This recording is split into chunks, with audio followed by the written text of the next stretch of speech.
Howdy, folks. If you're watching and not playing, you're missing out.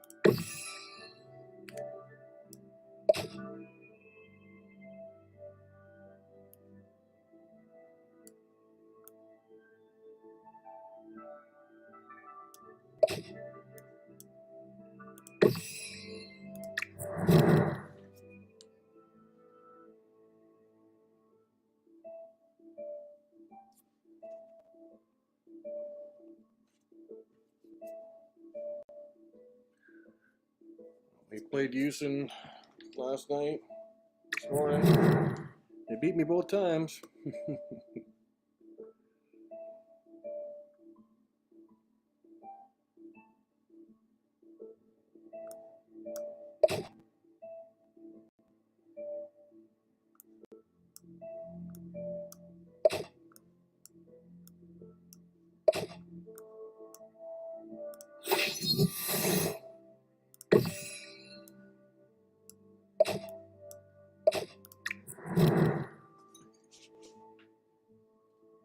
Too much too soon?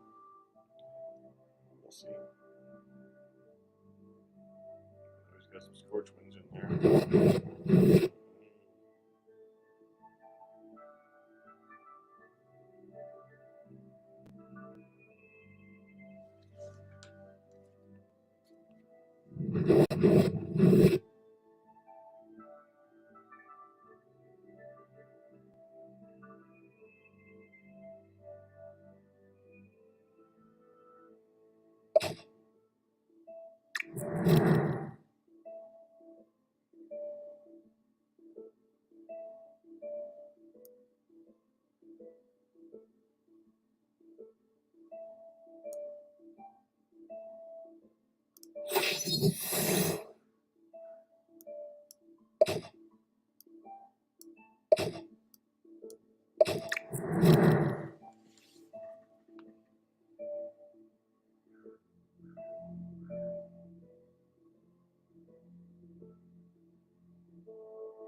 Gotta get some invite some other streamers.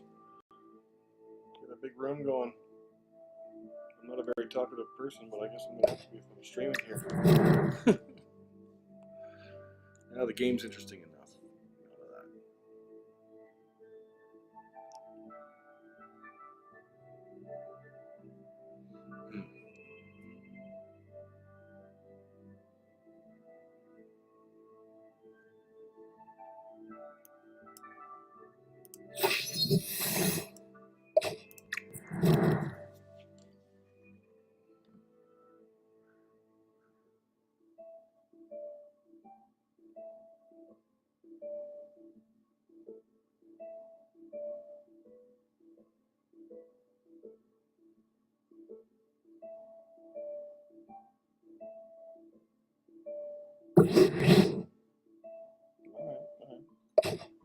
Didn't go nowhere.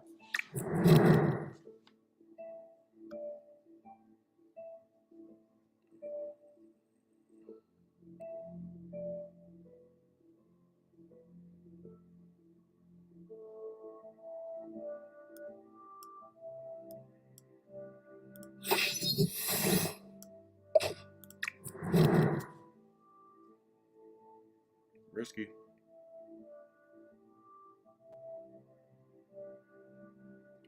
Gonna get glonkied.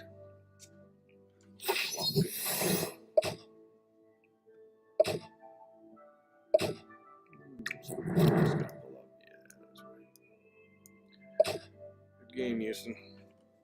Wasn't on my toes.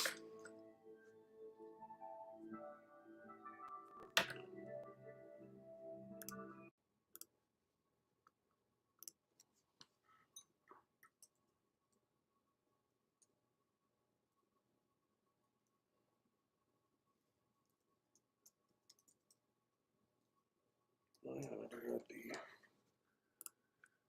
best of 3, probably. What did he say?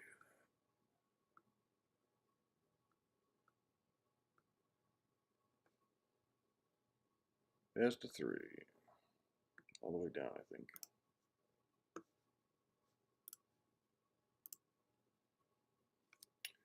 Alrighty.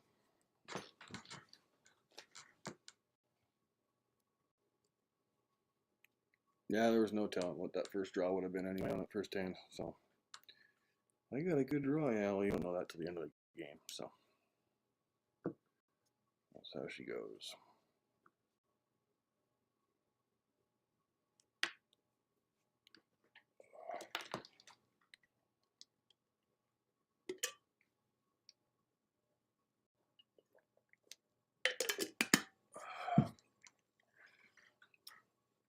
Got any feedback for the stream? Please throw it in the chat. Say hi. Let us know where you're from. What brings you here? If you're playing too. Let's do this. Game 2. Round 1.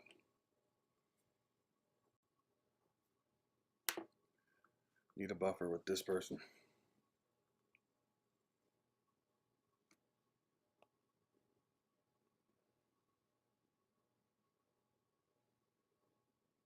Okay.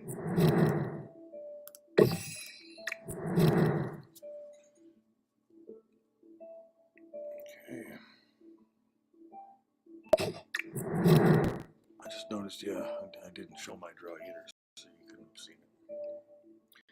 So you can't see this one.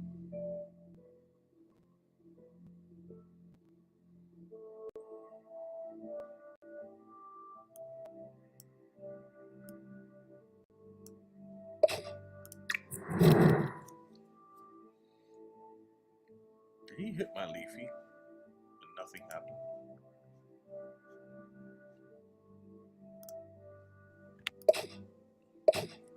Hello, good morning. Welcome to live tournament coverage. Here we have Weekend Open Series. Thanks, Brett. I think that's who that is. $500 prize pool, free to enter.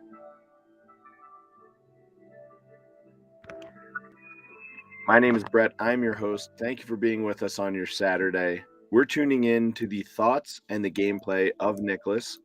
When he does begin to narrate his thoughts, I will quiet myself so that we can hear what he's thinking. 2. Considering a scorch wing here. Scorch wing is successful and able to get that Uga out. Follows with a Pandorable. He did win game 1. We saw Nicholas win game 1.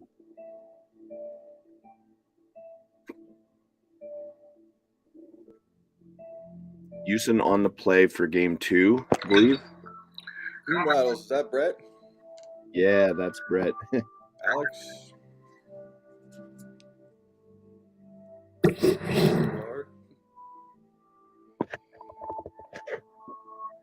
Load.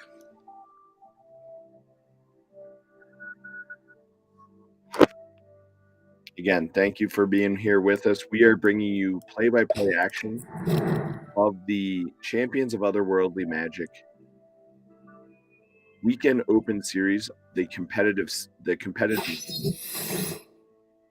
TCG, championstcg.com. And it's 2 days of coverage. So today we are playing 5 rounds of Swiss. This is game 2 of round 1. All right. Uga Chief evolves from Uga. It looks like goes straight to the face.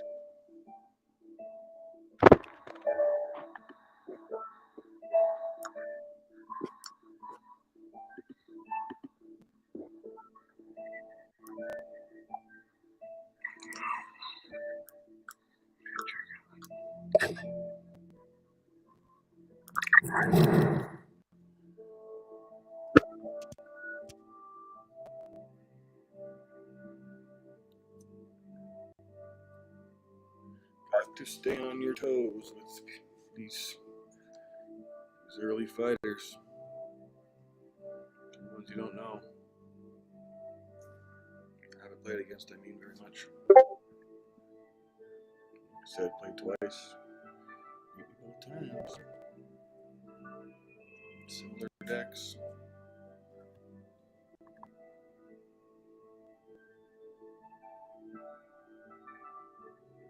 I was debating how much defense to put in there, just try to keep a bunch of low numbers.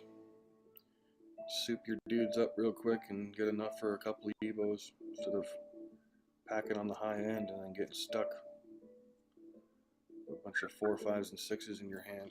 Early rounds. What happened?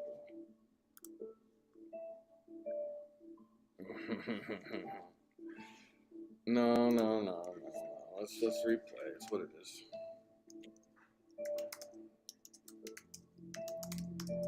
It looks like the players, believe, are agreeing to restart this match as there was an error in one of the players' computers.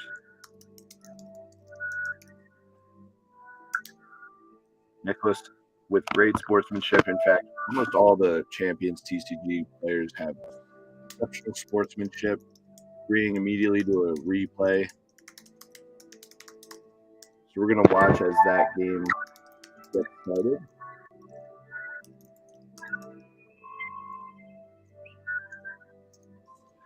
Well, refreshing the page has been working. They did those updates.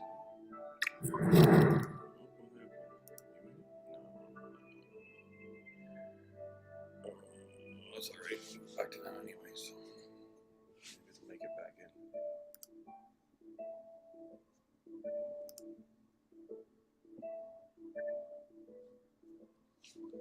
Again, want to thank everyone for being with us on your Saturday. My name is Brett. I am your tournament host and your tournament organizer. We'll be bringing you 2 days of live coverage here. I'm a little confused.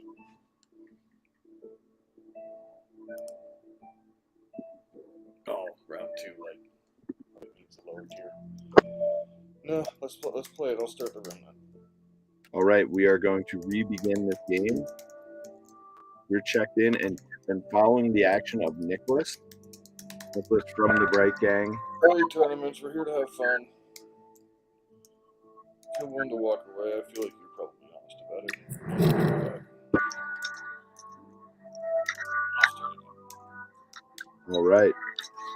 And we'll be right back as we refire this. Seemed like I had you crushed, but that's Goon Battles for you. Sit with 1 card and 12 to go and just not get the card and get smashed out in 2-3 turns. Looks like I'm doing it up. Oh, no. I'll start it up. You blacked out. Even though I don't really know what's better, but you know what? I like 1 second. Screw it. Let's do it.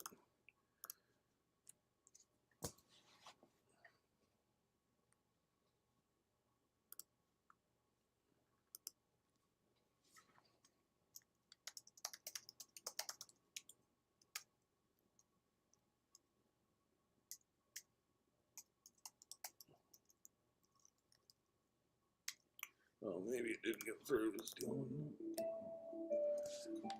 Oh, look at that draw. That's crap. Maybe not. Maybe All right. not. Here we go. We're beginning. It's just what I need. Game 2. Nicholas won game 1. This is a best of 3 match. We do have some results from earlier in the other pods. Where's Houston from? Zach BTC did win 2-1 against Kiki. Cope advanced against Riz. Oot has won 2-1 against Brandon C. And Bay took it down 2-0 to Larry. Oh, you're gonna let me go first? Okay. We didn't have nothing. Palodoro playing against Zix, lost 2-0, and Fukuchi and I1 are still in their round.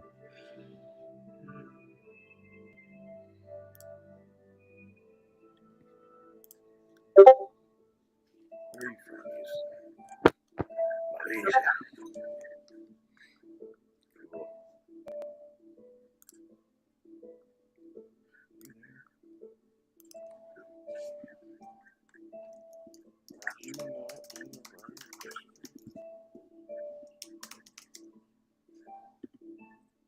closed twice on me.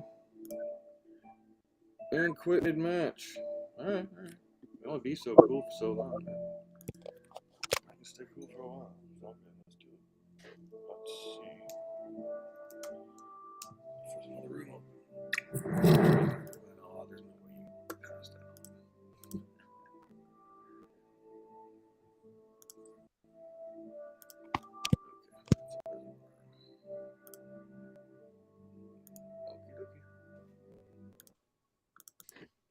I have to try to find some. Well, as things progress, I'm sure there'll be some sort of things put in place for that.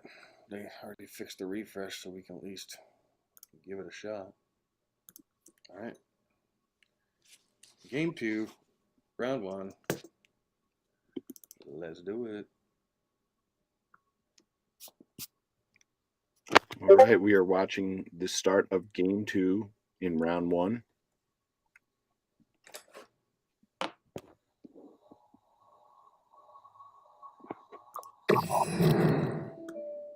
Begins with a Pandorable with a life point on itself.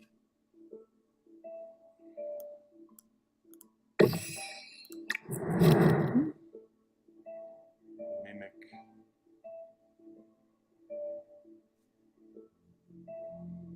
Hopefully I like this draw.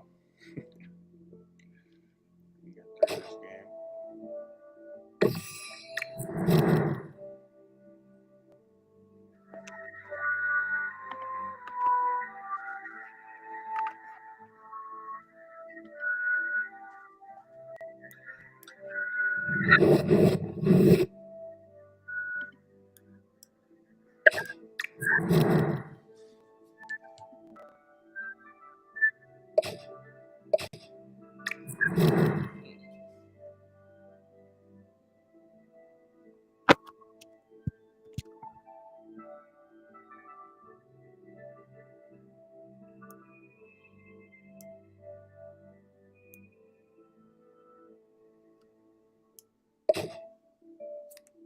Well, fingers crossed they don't have an Evo this early.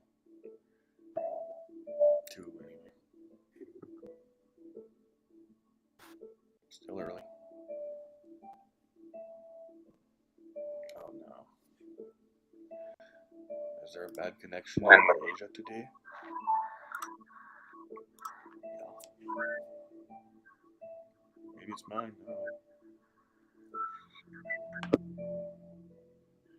So it looks like we're just having, again, some connection issues or something, which is... Oh my goodness. Well, maybe something that like spins and moves or something for a timer so we can see that something grabs our attention on the screen when we think we've hit the button. Nice. It looks like there wasn't an issue. It was just a timer issue, so that's good. We are seeing that Kano, Nicholas, whose action we are following on the bottom of our screen, is at 45 life right now, Houston at 51 after some early exchanges of damage. Pandorable comes down and does use the life ability on Uga.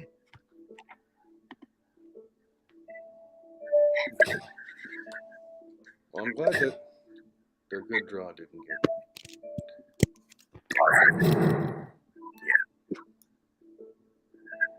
Gotta slow you down. Nice try.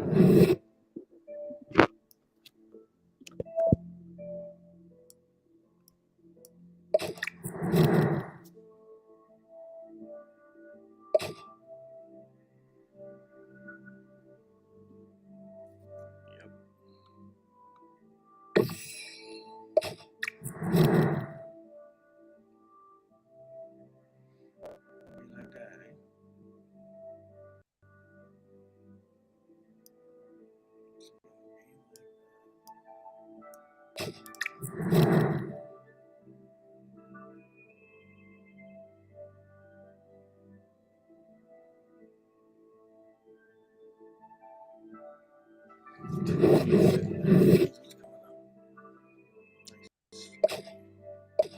Yeah,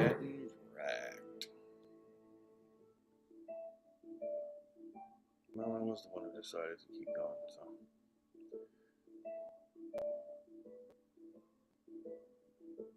What can I do?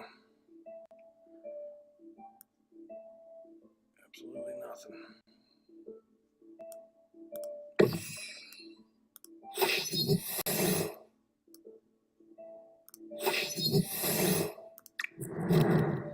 You somehow screwed this up. Perfect. Absolutely perfect. Well done, Houston. I think I'm a little butthurt about the blank screen, but that was my choice to keep going. I'll start the last one. Good luck. You black out this time. I think you're on your own. Nacholis.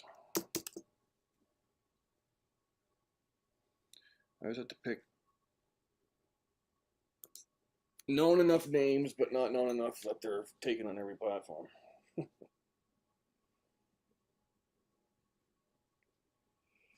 Chano here, Nicholas there, Nacholis there. Oh yeah, that beautiful piano. I listen to that in my sleep.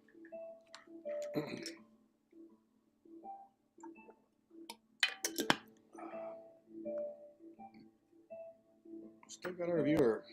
Thanks for tuning in. Hope you're enjoying the battle so far.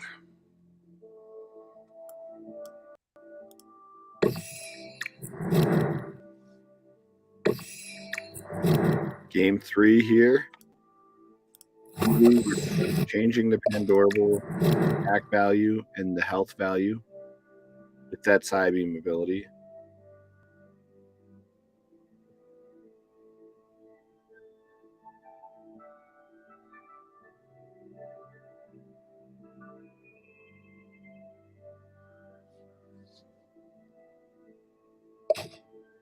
Pandorable's trade.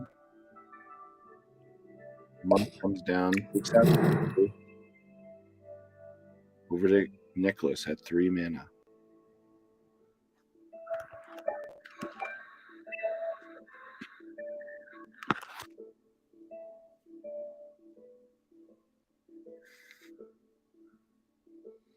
Houston with 5 cards in hand. See Nicholas also with 5, I believe. If he comes down, life blooms itself. Lumi blesses the monk and takes out the Now at 4, we may see an Uga attack the Lumi. Eden course, the Lumi goes right for Houston's face. It's an interesting play. I like it.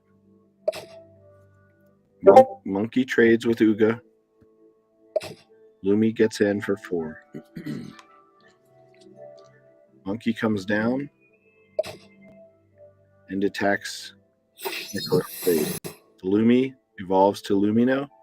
We see a blessing on itself. And a Lumi that blesses itself. So now some formidable foes in there.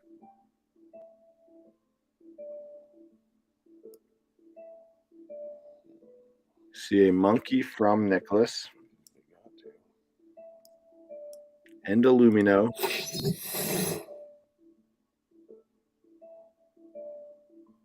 Looks like the monkey may take out that.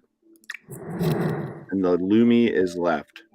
So we have a blessed Lumi and a monkey 6 and 4 against a Lumi on Nicholas's side. Now we see Fly coming down. Whirlwinds that Lumi.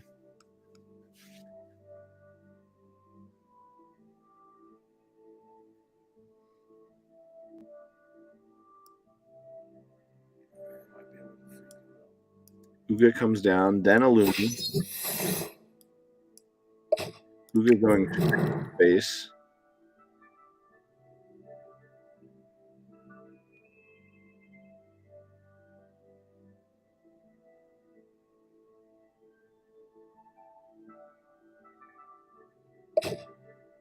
All right. Lumi takes out the Uga. Then Mechafly takes out the Lumi. We see a Panther. I didn't see what Panther life bloomed. Maybe I missed something. Both at once.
Army and go.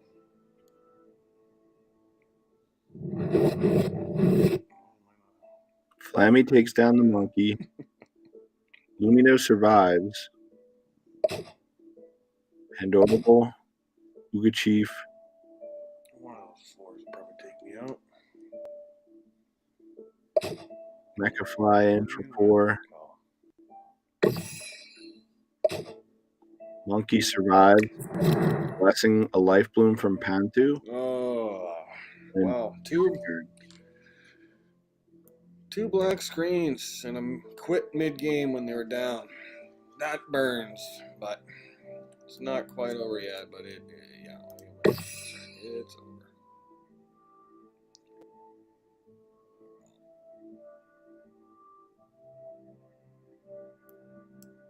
That's all right. What happened to the first tournament? I got second place in the tournament, and me and Rami, first round, both thought it was a 1 of 1. So I'm like, is it 1 of 1? I thought it was best of 3. I'm like, well, it only shows 1 here. Okay, it's 1. And he took off. Couldn't find him. Messaged him. He was gone. Tried to wait. Right, so it does look like Houston advances. Good job, Houston. Hopefully they can fix those blackouts and whatnot, and having a lead and quitting mid-game, and then starting a new game, and then closing that one, and then keeping on with the game where you have a sweet draw. But I think I'm just a little butthurt. This game's awesome, and I love the tournaments, and I just want to play all day long in tournaments. I love the competitive atmosphere. It's fun. Did a lot of tournaments and playoffs as a kid with hockey, and kind of got that feeling back. It's been great. Well, that's my day, folks. Thought it was going to be longer. It's not. Good game, Houston. Like I say to anyone that takes me down, go take it down. I only want to lose to the champ. So come on, you gotta quit mid game a couple times. Yeah, do what you gotta do. Take it down. All right. Have a good one, everyone.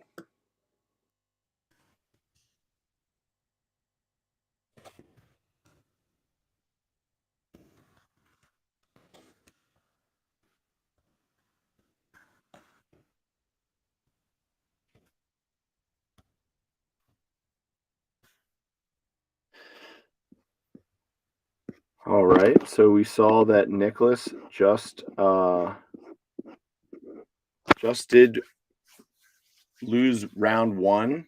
He was narrating some of his thoughts, so he got a little bit upset that Houston did have a blackout screen during a round where Nicholas had initially gotten ahead on board. So that's perfectly understandable. But I did want him to remind him that it is a Swiss event. So yeah, he's not out of the event. It's 5 rounds today. Thank you for being with us. My name is Brett. I'm your tournament organizer and your host. So apologize if I am sometimes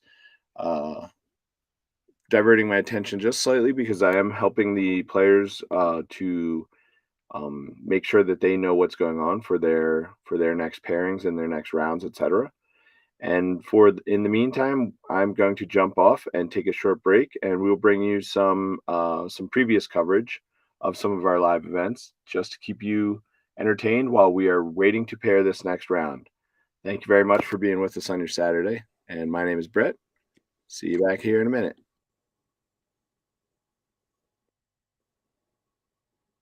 And we're back. I had format wrong, I guess. Brett says there's a Swiss action format. I guess I get to be the winner of the losers, or at least a chance to be. I'll take it. I get to play. Yay.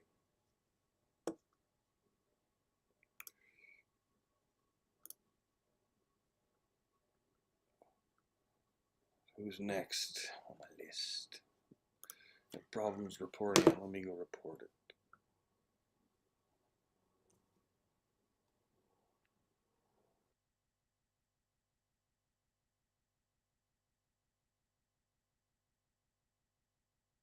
It's gonna get sweaty.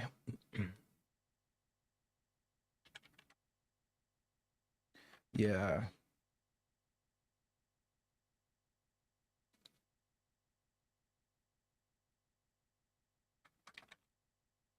Okay. Here we go. Match 1. Let's see how it goes, guys. The sweat is trickling. The sweat is trickling down.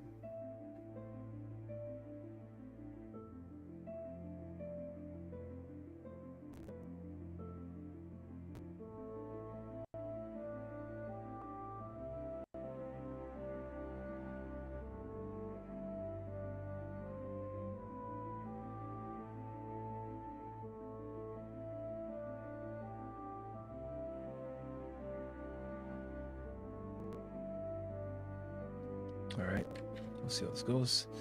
Just waiting for the opponent to join, and we will dive in much, much deeper. All right. Welcome to the stream, guys. Nice, welcome, welcome.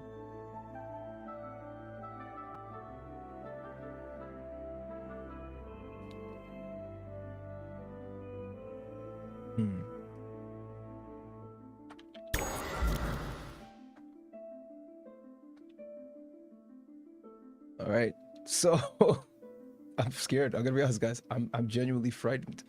I don't know what's gonna happen. Here we go. Blends versus Fiddlesticks, round 1 of today's tourney. Ranked, that is. So it's my first ranked battle. Am I gonna win? Am I gonna lose? Guys, I have no clue. I just know I'm gonna do my best. And that's it. I got air type, Joy Fae. That's the Joy Fairy. Can't do much there. But this is there's some money on the line for this one, so let's keep it going. No fear. Oh my gosh, you got the Lumi. I'm gonna blow that Lumi back. Should I blow the Lumi back? Or should I? I'm just gonna blow the Lumi back. Do what we know best, you know? Bring that dude out. Look at this, 1 damage. 1 damage, guys. Woo, the deck is slim, but we are going to make improvements over time.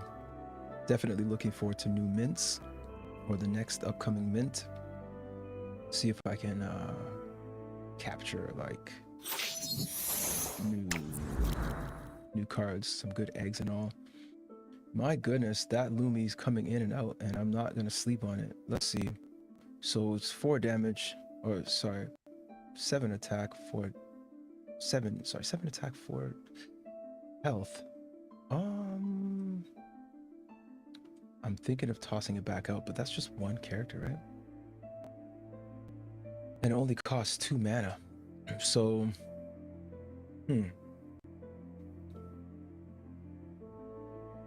7 damage. I got 4, and if I bring this guy out, we're gonna get to 7 damage as well. So let me bring this guy out for now, and let me just keep going for these little pecks. These 1 and 2 hit pecks. My gosh.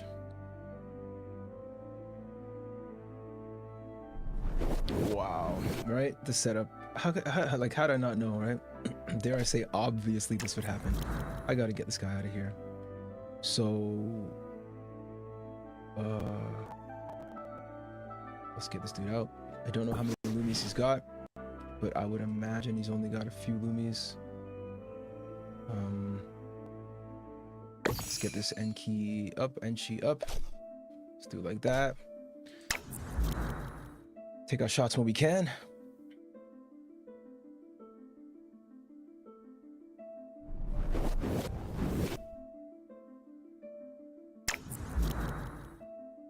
Three on that one. Who can drop 3 damage on this guy? We get a 2 damage. He'll take us out with that.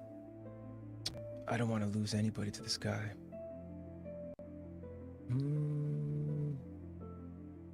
I could Psybeam him for 8 and then Psybeam him, swap that. Yeah, I kind of don't want. Let me see what I can do here. Could I lose somebody here and then Psybeam him so he has 1 attack? Or should I take him out? I'm gonna take him out. I don't want to trade like that, but I don't want this guy on the field, and I want to save that Psybeam just in case we need it for something else. I don't know if that was the best call, but to me it was the safest bet to clear the floor, since these battles are probably going to be really long. That is the honest truth. I think I suspect these will be long matches with these weak characters, right? Not that they're all weak, but not everybody's got tons of ordinals or I guess NFTs, the BSV side. So maybe I'll save these cards for the next one, next hand. And look at the hand up there. Look how many cards he's got. Look at that. Oh, the fear is real. The fear. Oh my gosh. Isoquine.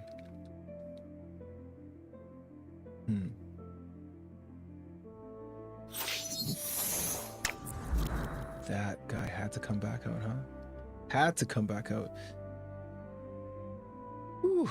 So I've got to take this guy out, no question about it. I might trade. Might trade. I might trade something. Let me think.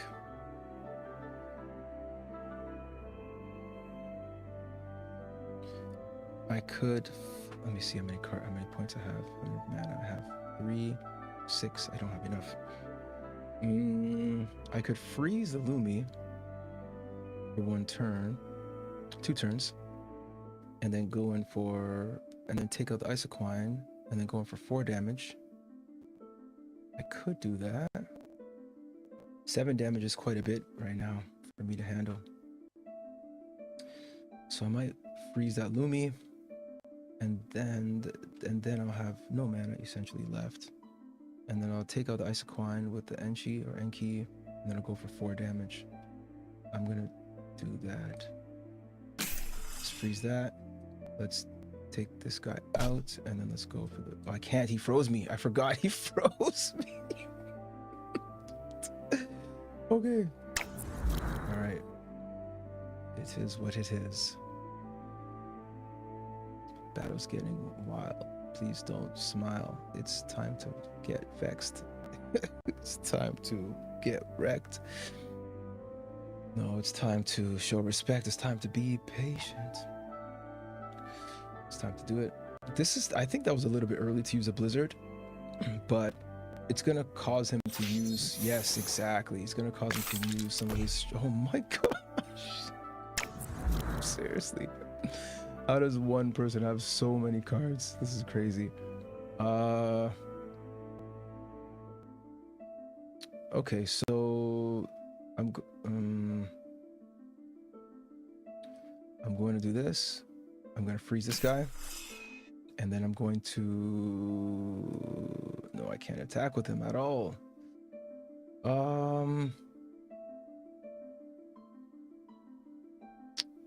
I might have to take this guy out. It's too bad. Okay, I gotta take out this guy as soon as I can. This Lumi. I've got 1 more chance to roll with the Lumi. And maybe I'll save this bear. I'm thinking of saving the bear with the side beam swap. Give him 8 defense so he stays on the field. Okay, I think that was a reasonable play. We'll see how it goes.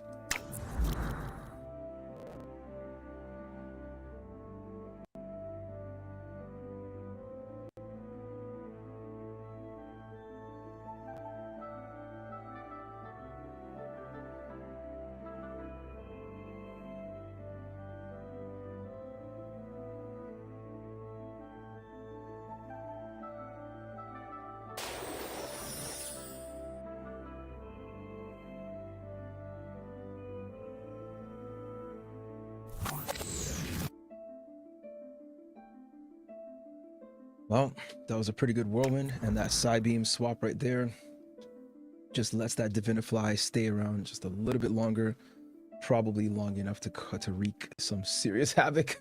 So what I'll do, I like that swap though. What I'll do here, this is gonna be tough, guys. It's gonna be a tough call. Got 6 damage on the Arctic Fang. And the Fury Bear got 3 damage. I could swap it. I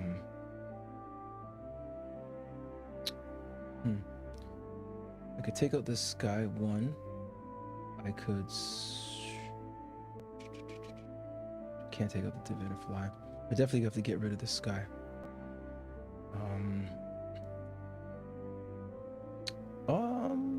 I could take out a couple of these guys with the Earthquake.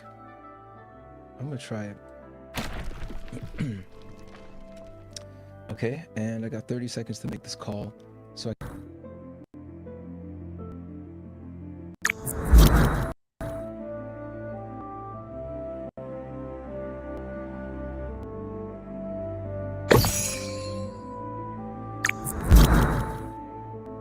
All right, welcome back. Back to for round 2. We have the Coom Lord with us. Coom Lord, how's it going for you today?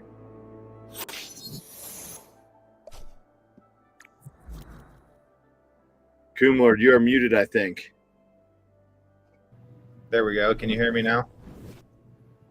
How's it going, my friend? Good. Yeah. Had a 2-1 win against Commander Chief, so that feels good. I was like jumping around after. I still can't hear you.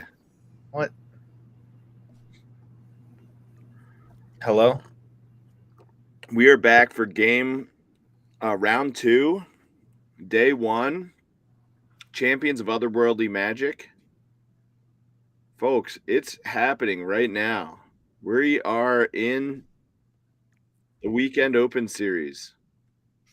This is the big prize pool. This is the one that all the players are vying for, the title of Champion of Otherworldly Magic.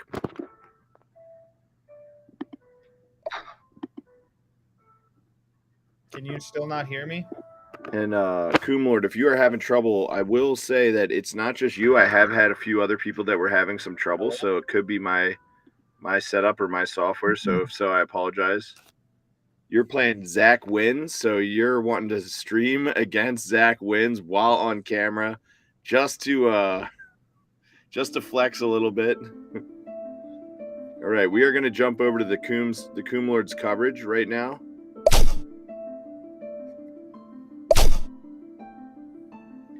Yeah, we have him on the bottom of the screen, and he is playing Punicorn. That is Zach Wins.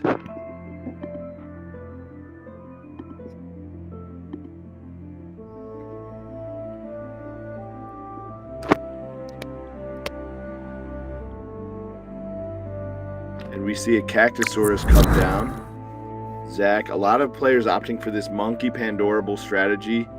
Coom Lord building a giant cactus. The cactus definitely is not afraid of either the monkey or the Pandorable right now. We'll see if there's any tricks or tactics there from the Punicorn.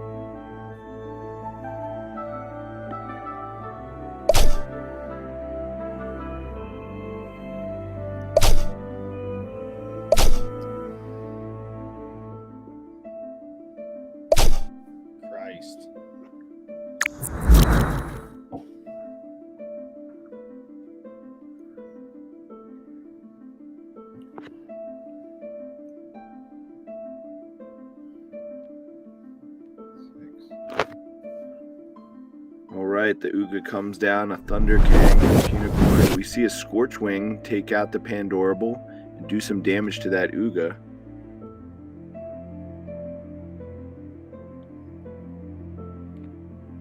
And a Boo-Boo changing the power and toughness of that Thunder King, so it is still on the board, but it is heavily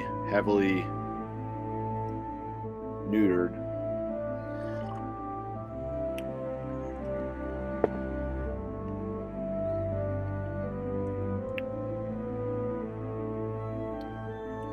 And ladies and gentlemen, I will be just back in one moment here. Hello?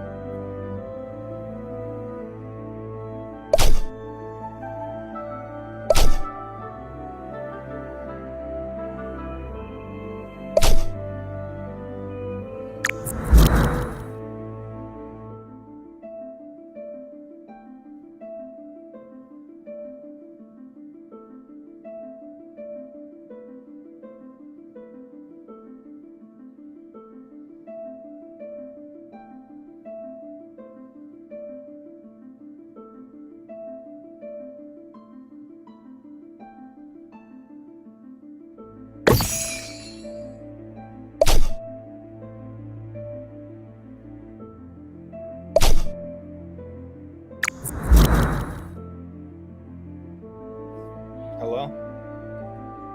Hey, dude.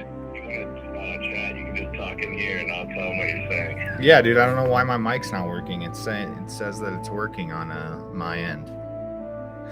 All right, yeah. So we have the Coomlord in here, and I'm gonna pipe his thoughts in from the booth.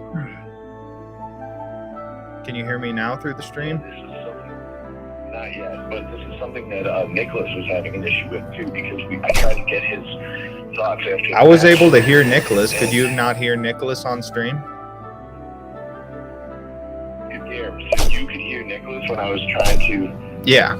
Sorry.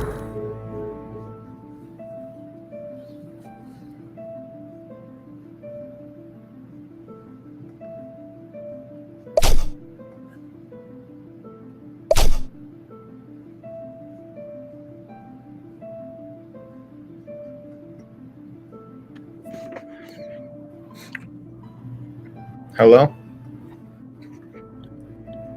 Hello? Hey, yeah, I think I hung up on you, but yeah, if you want to share anything with the audience, let them know. Let me know this way. I'm pretty sure the audience can hear me.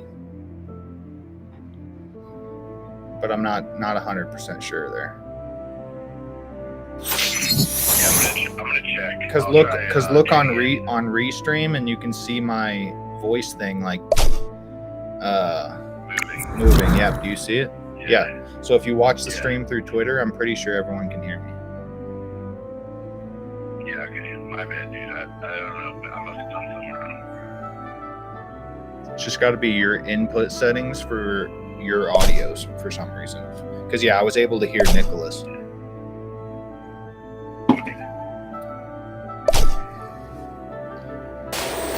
Oh my god. All right. Hey.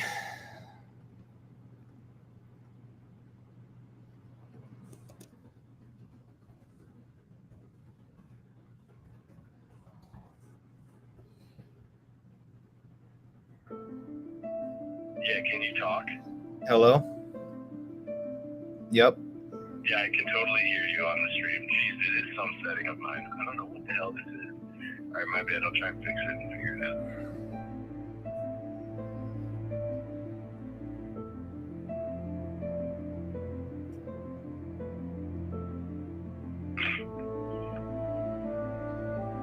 Yeah, if you click on settings inside of Restream, you know, down there where you're sharing screen and stuff, then go to audio and then make sure your audio output is to your headphones.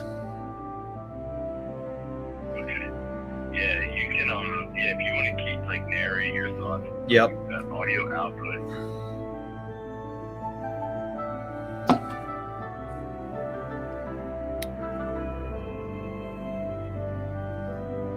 Fucking Zach got me that first game, dude. Okay.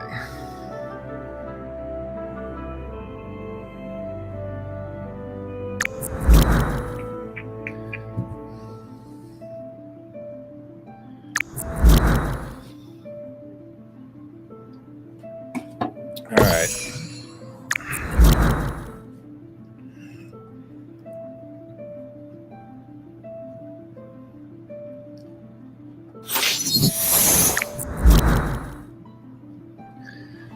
All right, Zach. The Pandorable. Yeah, so is Pandorable the Panthers like the meta for this tourney, right? Because it's like going from a 1 mana to a 6 mana for free. Yeah, but I usually have a little bit of a different opinion, so I actually am sour on Panthers. Yeah, but I saw you with the Leafy. Leafy. Do you? How? Yeah, I guess I think that they're stronger. I don't know, like I've been just a little bit sour on them. Maybe I'm wrong.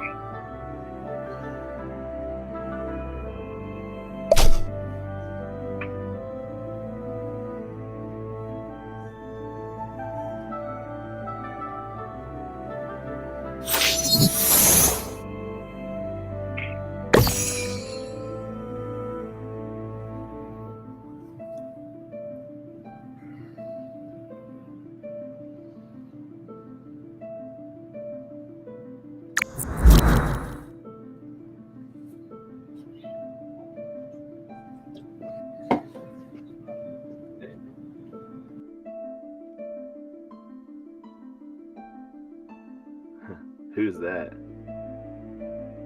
My business partner. I'm at the pizza shop right now playing. He's got to get in. I've tried to get him to play 100 times. He won't play. It's not true. All right, I'm gonna hang up. I can hear, unless you can't hear me now on stream. I can't hear you, but the audience can, so we're rolling with it.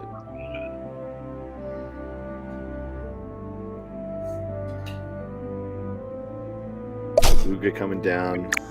She takes out that Hydrofang. We see a grip of Uga Chiefs in the hand right now. Yeah, I missed the last turn. I don't know how the hell did he take out my. I had a 9/10 Lumino there, so I didn't see what happened. I was on another tab. Scorchwing comes down, takes out the Uga. Followed up by a Lumi Blessed. And the turn back to the Coom Lord. He's got 5 mana.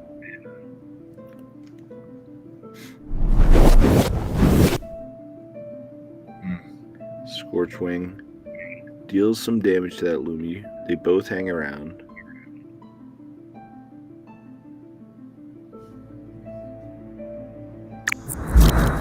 And just pass back. Coom Lord's starting to feel the pressure. Dude, so bad. Lumi gets in for a quick 7. Dropping the Lord to 44.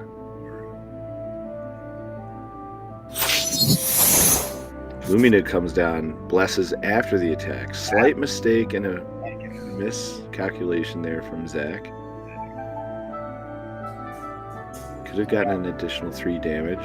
Didn't evolve it either, so. Didn't evolve it. You know that the Coom Lord is going to have 6 on his turn, so he's probably thinking about how he's using that 6 right now.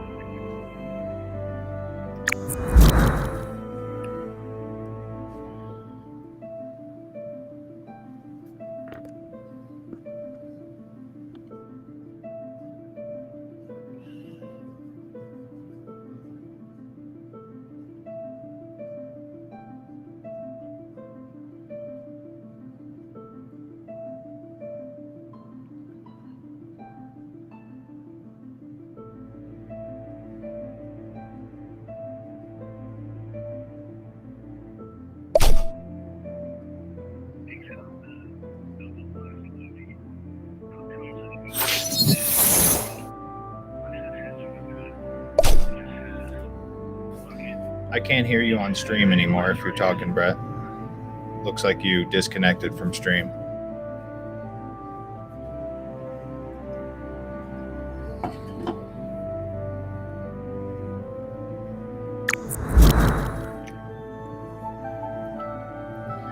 So Uga gets an attack in for 9 and passes the turn back.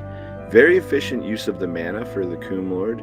He had the option of using all 6 on one spell like Uga Chief or Panthu, or doing a double attack, opting for the double attack, getting that initial 9 in, but also playing a 4/4 scary attacker with that Lumi who can be dangerous next turn.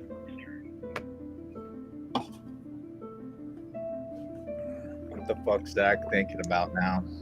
I played Zach a lot last night in tourney prep, so we are familiar foes. Both players know each other's decks. They know each other's strategies. What mana is Right. Thunder King? What mana is what? Thunder King. Or the, yeah. Oh, 5. Thunder Kang is 5. All right. In a tough spot here. 7 mana here.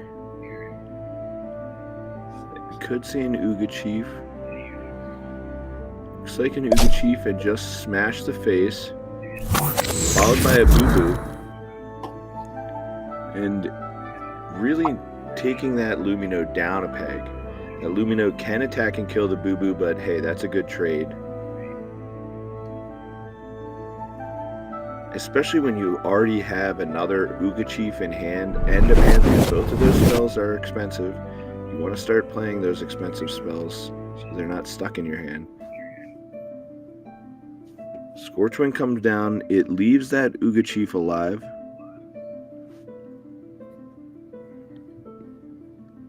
At 7. So only 1 damage. Then a Tree Guard. Attack for 2. Looks like this will be a pass back. And it is. Alright, so at 8.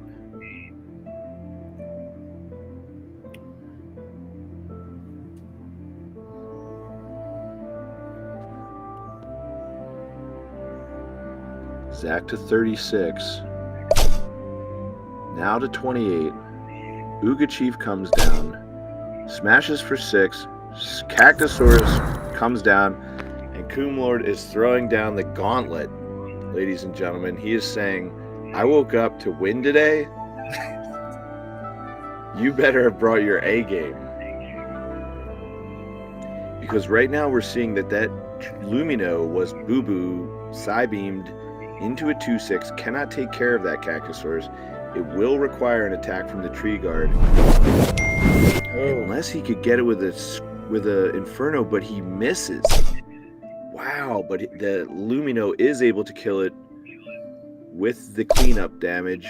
Then the Tree Guard comes down, attacks that Uga Chief, stays alive. Man, an earthquake. We're seeing an earthquake would be huge right here. And all 6s in his hand. So it's one of those positions where you can really only play the one spell from hand. He is able to evolve the Uga Chief after an attack. Now Zach down to 8. If you're the Coom Lord, you have to be feeling pretty good about your chances here. Deciding between Panthu and Cactalord. Maybe one of his outs that he's worried about would be a sick Inferno that just cleans his board up. So he's playing the Panthu, life blooming the Uga Chief just to avoid any crazy Infernos.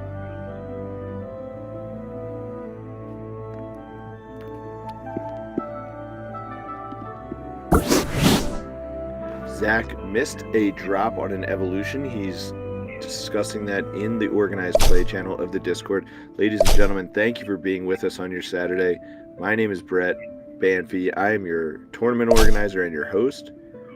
And we are in Game 2, Round 2. Unicorn able to clean up that board. Now passes back with 14 attack on the board. That is 3 turns. Scorchwind comes down, gets 2 of them. That is a huge move there. Then we see a Cactusaur come down. biggest thing on the board. We'll see what's in Zach's hand, but Zach. Oh, and a Dracoferno does knock that Cactalord down to 6, so Uga's able to trade with it. And we see the Panthu with the full 10 mana, the 6-drop Panthu, and the Lumino at 4 working perfectly.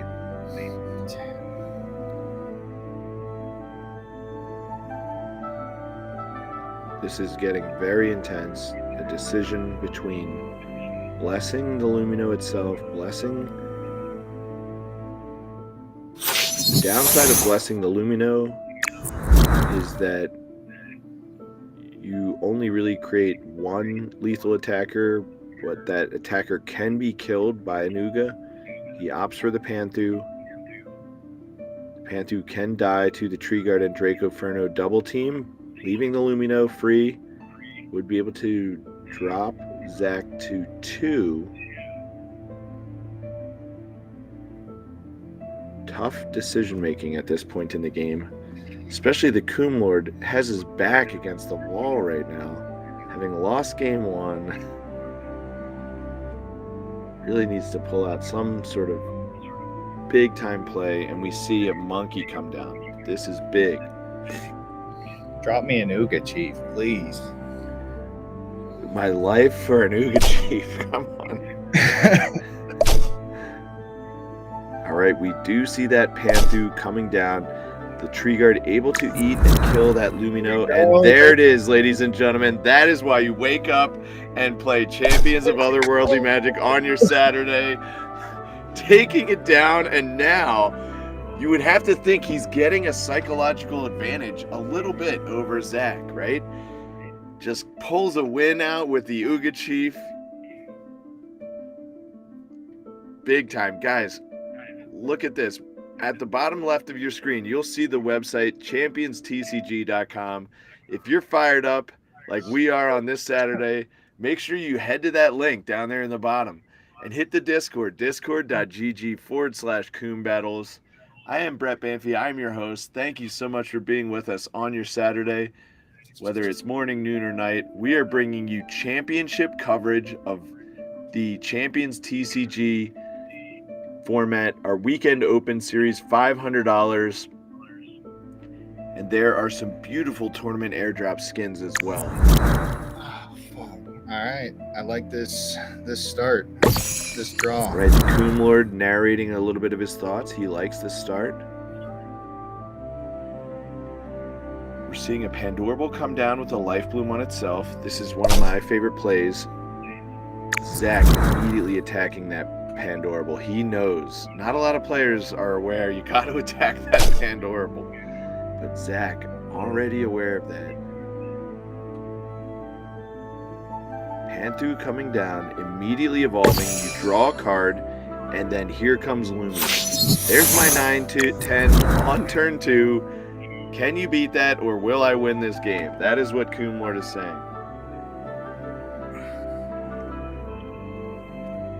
And if it wasn't bad enough that Pandorable able to sneak in and get 1 attack damage, I mean, Monkey ignoring the Lumi, attacks for 4, evolves to Uga. Now we'll see an attack. Yikes. 9 after being blessed. Ignoring the Lumi again, going straight to the face. Zach saying, I woke up to win today too. Let's go. Scorchwing, if he can get a double kill with that Scorchwing, that could be game over. And the Scorchwing survives. Wow. Attacking for 13. The Lumino blessed. It looks like it's blessing that Panthu. And 1 mana left to spend, but you have to be pretty happy with that on your turn 3. These evolutions.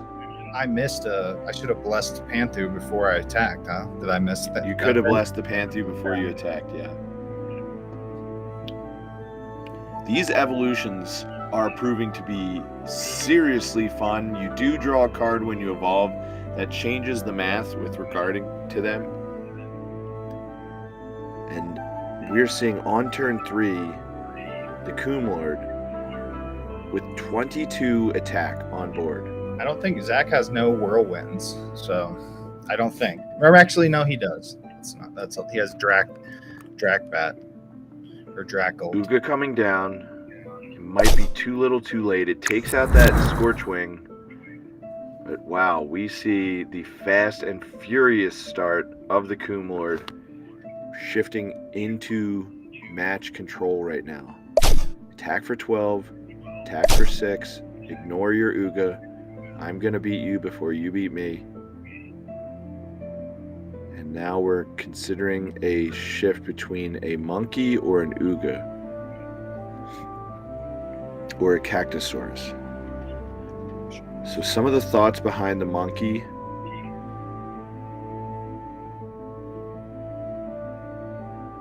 The Uga gets the initial damage in, but the monkey, if you can evolve it next turn, you will draw a card, so it's tough to say what is the best play. I think I would have chosen what the Coom Lord chose there. I would go with the Uga, but sometimes getting that 2 damage in, drawing the card can oftentimes be a little bit better. Because the monkey would attack for 4.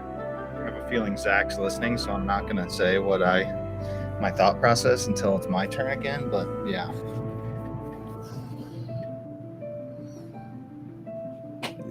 Both Zach and the Coom Lord, extremely competitive players. They know each other's lists. They tested last night with each other. They're going up to an esports convention in Wyoming in about 2 weeks together to onboard UYO, the University of Wyoming. Will be the first university that gets the full red pill on the championstcg.com.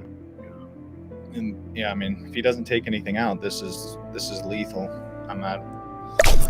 We're looking at a attack for 24. That's it. On the GG. crackback. That's it.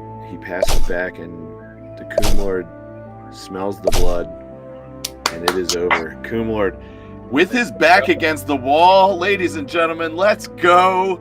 We're fired up right now. There we fucking go. All right, and the Coom Lord, that is your 2-0 victory, 2-0. right? Yep. Yeah, so you are in the winner's bracket. We will see. I'm going to take a look at what is going on in the rest of these results. Round 2. Again, this is a $500 free-to-enter tournament, and you can play with any cards this weekend, even if you don't own them. Cards are available on the hand cash market, on the Ordinals wallet market, plays for our ranked play matches, but every once in a while we are doing these for the community, free play events. Anyone can play with anything. The tree guards, the Luminos, play with all of this stuff and see what it's like to be a champion of otherworldly magic. My name is Brett Banfi. I'm your host today. Whether it's morning, noon, or night, we're happy you're with us. And we just witnessed a savage beating of the Coom Lord on one of his very close friends. Zach wins, his testing buddy. He is saying, I'm sorry, I want that Dumash tournament skin. I just want a tournament skin. Give me top 8. I'll be fine with it. The Fungu's cute. Fungu I'm gonna is hop cute. out of here for just a second until the next round. Take a break. Is Jacob in this? I don't see XYZ or whatever in the list. Is he? Yeah, he's in it. He's at the top. He's in the leaders bracket, and he won round 1. Oh, against Bay. 2-0, and he won round 2 2-0. So Against he's Bay. That's interesting. yeah. Bay's I think we're gonna see him in the top tables for the rest of the event. We might see Oot's replacement here. All right, dude. I'm gonna stay in here. I'm just gonna mute my audio and video, and I'll be back for the next round. Yeah, and in the meantime, ladies and gentlemen, thank you for being with us. It's a Saturday. We're getting hyped right now. My name is Brett Banfi. We have results. So Zix, what's Urkapon? Zix, what's Urkapon? Zix, what's Urkapon? Has defeated Bay. So Zitzak Urkapon is a professional Magic player, and is one of the I think he's a future Hall of Famer. But Zitza Kerpafan joining last night, playing in our top $50 prize. We do $50 daily events, free to enter. Again, this is for the community, just for the fun of this.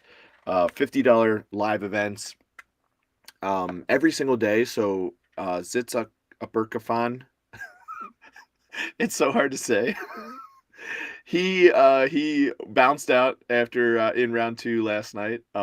We had a little chat afterwards about what the new format's looking like with these evolutions now being live, and we're seeing him cruise to a 2-0 start to his day. So I'm happy for him. Then we see Calhas. Wow, Calhas has taken the match against Cope, which Cope is our reigning champion of Otherworldly Magic right now. So he is also in the running as our world number 1 for a live top 8 berth. Again, top 8 will bring you the action tomorrow. But let's see. Let me follow up some of the other action from today. We are seeing Fukuchi, who fell to Yusen. I believe both of these players are from our Japanese community and our Japanese tournament circuit. They compete with each other very regularly, and they know each other's strategies intimately. Again, 2 more of our Japanese community. Haruki, one of the strongest players in our ranked play section, playing against Oot, who's probably currently the world number 2 in the world, right behind Cope. And we are seeing that Oot was able to advance in that matchup and move on to, I believe, 3-0, or excuse me, 2-0. And we will be pairing round 3 here very shortly. We do see Coom Lord advance over Zach Wins. Zach Wins will be falling to the 1-1 bracket. And the 1-on-1 bracket sometimes is the best place to strike when you're really trying to spike that top 8, because you are mixing it in with the other players who are in the 1-loss bracket. We see that Brodnick has taken out Zach BTC for round 2 with a 2-0 match result. Raumond finishing off I1 2-1. Nacholis or Nacho List. We heard him in round 1 refer to his handle and his moniker as Nacho List. I always thought of it as Nacholis, but yeah, the man knows his own name, right? Nacholis takes out Deacon Z, and then we see that Brandon C and Blends are still in game action. Commander Chief takes out Savage Puppy. So both of those players normally not in the losers bracket to start the day. But of course, when you have 2 players that are typically not in the losers bracket competing against each other, of course, one of them has to lose that. So unfortunately, we see that Savage Puppy does take the L there, and that was 2-0. So credit to Commander Chief for beating a extremely talented player. Last weekend's second place finisher with 2-0. And then we see Paolo Doro getting a 2-0 victory against K1 Kiki, and finally Lyrics matching off against Anymoon with a 2-1 victory. So we are awaiting the final result, and it is Brandon C versus Blends.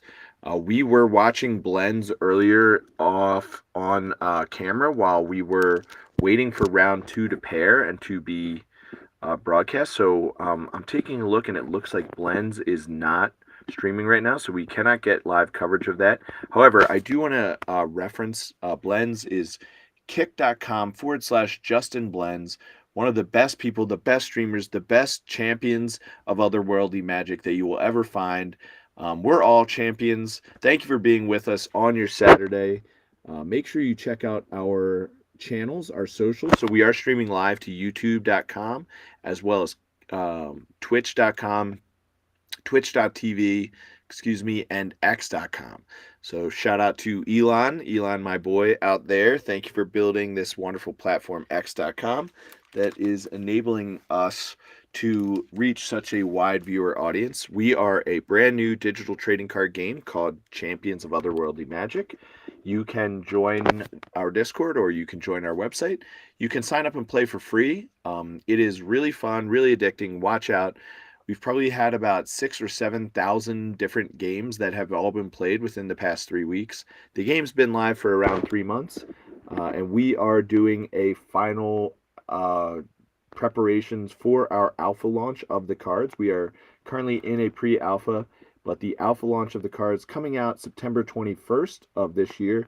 So stay tuned to that, especially in the lead up and the run up to that date. We are going to be doing a lot of fun things, a lot of fun community events, etc. Some bounty games, some giveaways, some first edition giveaways, some Genesis edition giveaways. We are playing this weekend tournament, $500 prize pool, and there is a generous allotment of top 8 tournament skin bounties. So if you can spike this event and make it to tomorrow, day 2, you will be eligible for those tournament skins. I've been seeing them go for roughly $100 a piece right now. Again, this is a free-to-play event, so just making it to the top 8, even if you don't have a chance to compete for those $500 in prizes, you are getting a very special skin that is extremely rare, a champion that has never been minted before with that tournament skin. And we are doing this every single weekend, all year long, every single day. We do $50 daily events. There is no tournament skin prize for the $50 daily events. It's just winner takes all, $50, free to enter. Let's see what you brought. Then weekend events, we do the tournament airdrops. So those are the drops that I've been seeing, roughly running around $100 right now. And yeah, they're beautiful. I can even show you what one of them looks like right now if you give me a brief second here. I just have to make sure that I have the screen still pulled up here. All right, yeah. Well, either way, while I'm pulling that up, I just want to take a second to thank everyone. We are doing a $500 prize pool. Some people are asking that. It is a $500 prize pool, $300 to first, $150 to second, and $50 to third. Yes, that's correct. All right, now let me just check in on the tournament action as well. Make sure that it looks like we don't have a result yet from Brandon C. and Blends. We're still awaiting that result, so I have some time here.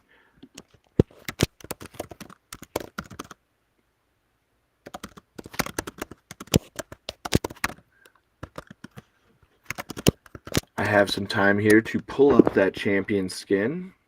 It is quite gorgeous. They have a beautiful light, I don't know what you would call it, light baby blue.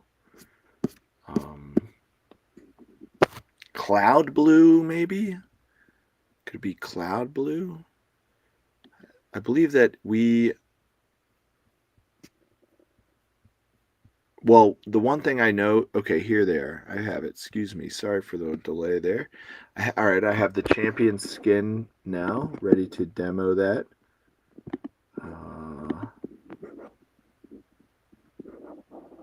There we are. All right, so this is what we're looking at here for the top 8. It is tournament airdrop number 4. Again, I've seen a few of these, even the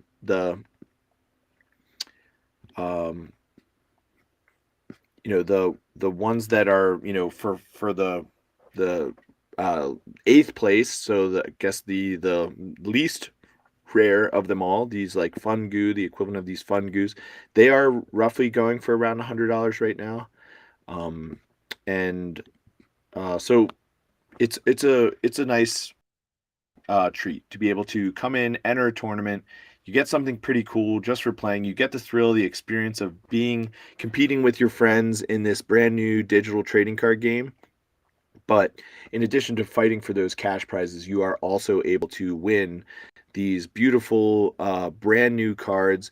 And again, if we scroll down, we can see that we get first and second, and second and third is getting these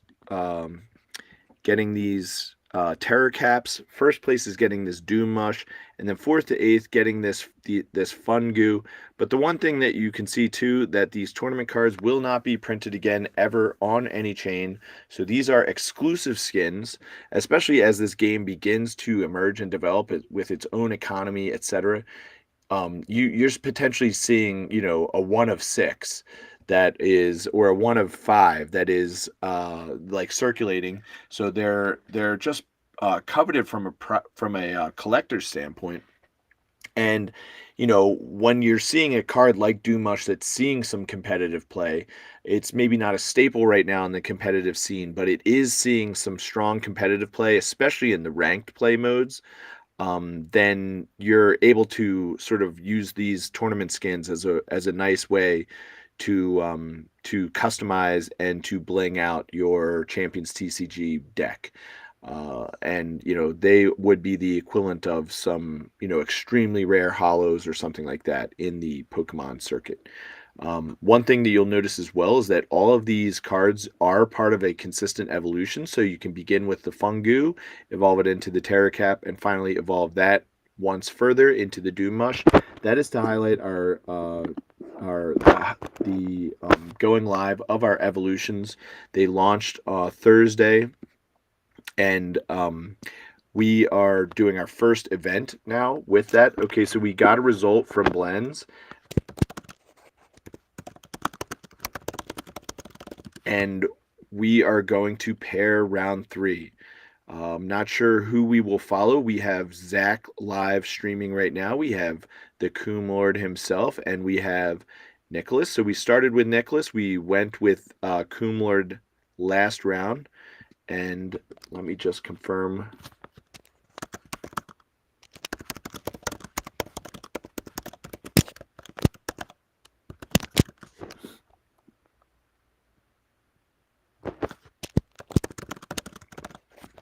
And I will be taking a very short break here while we pair our next round. Ladies and gentlemen, thank you so much. Be right back.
You still can't hear me on the stream? No, but I can hear you now, which is great. We'll just keep it like this. So, All right. All right, guys. I am taking on Jacob Wilson, the Magic the Gathering professional here. You got to turn your camera on, Brett. All right. All right. all right. Coom Lord wins the flip. All right. Who came to win today? Today. All right. Are you showing up just for the oranges and the free Capri Sun that you get at the end of the game, or did you come to win this thing? All right. Let's see.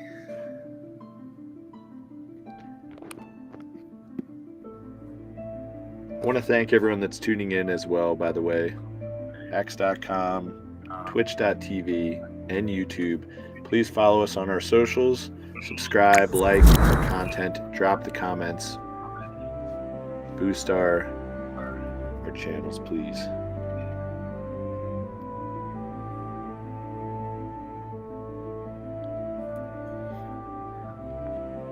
All right. He's in. Here we go. We All pulled right, up. Pandorable Life Bloom. Pandorable Life Bloom. That's what I like seeing.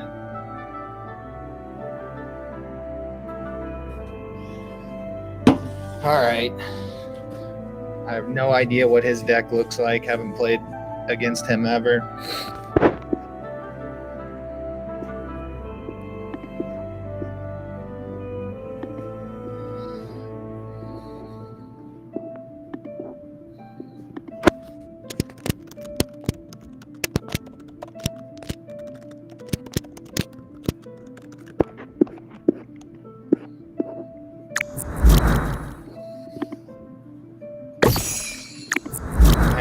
Pandorable. The Pandorable.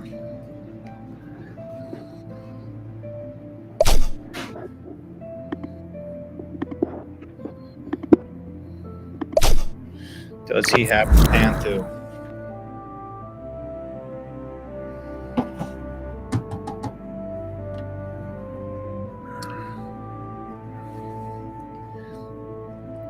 In my opinion, Coom Lord is playing a surefire first turn, first ballot Hall of Famer for Magic. He comes down with a Lumi, blesses the Pandorable, attacks and kills that monk.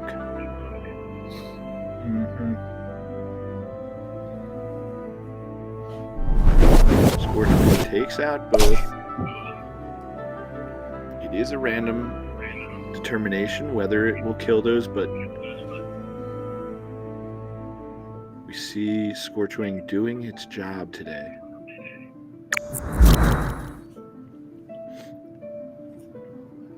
Yeah, and I'm not sure about the play. What's your thoughts there? Do I burn a Pandorable there with no evolutions in my deck? With that one extra mana that I had?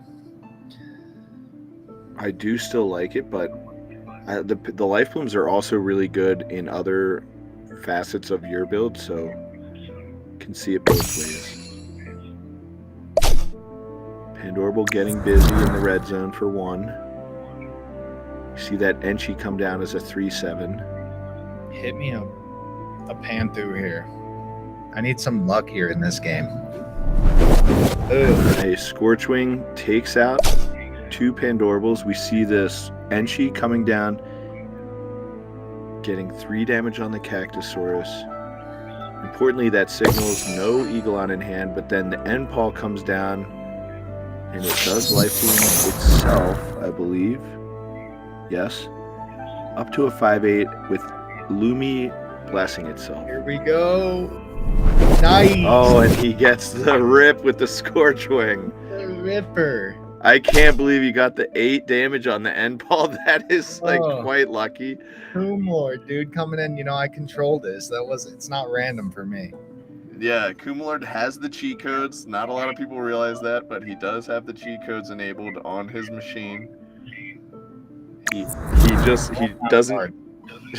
He just needs to think of the amount that he wants the Inferno to do. He doesn't even need to use his keyboard. The game is directly connected to his thoughts. Yep. And he follows it up with another Oh, that was Cactusaurus. a fat Scorchwing one. coming down. And that is a very powerful Scorchwing because it sticks around. That is huge. The Pandorable coming down and now blessing that Scorchwing. Or Life Bloom. Sorry, not blessing, Life Bloom, yeah.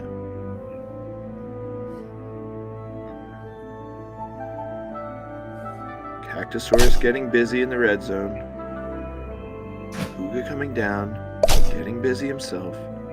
We see a Boo-Boo replace the attack and the health values of that Cactusaurus, boosting it back to a 5, keeping it just out of the reach of that Scorchwing. We see some tricky maneuvering and tactics here from the Coom Lord. He's playing crafty. There comes the Scorchwing, and it almost kills the Ooga, but the Ooga hangs on at 1. Unfortunately, it will die to that Pandorable, but... And then Ooga coming down for Zix Vatrapon.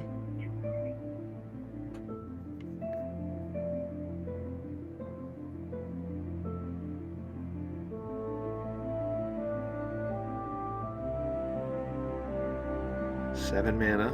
You see that? The Ooga Chief come down, attack for 8. And now, Zixvutskrapon. I'm having so much trouble saying that. Call him Jacob. His own Ooga Chief, and it looks like that evolved. Then a Panthu coming down. Wow. And he takes out the Ooga Chief, gets busy for 8. Now on 8 mana.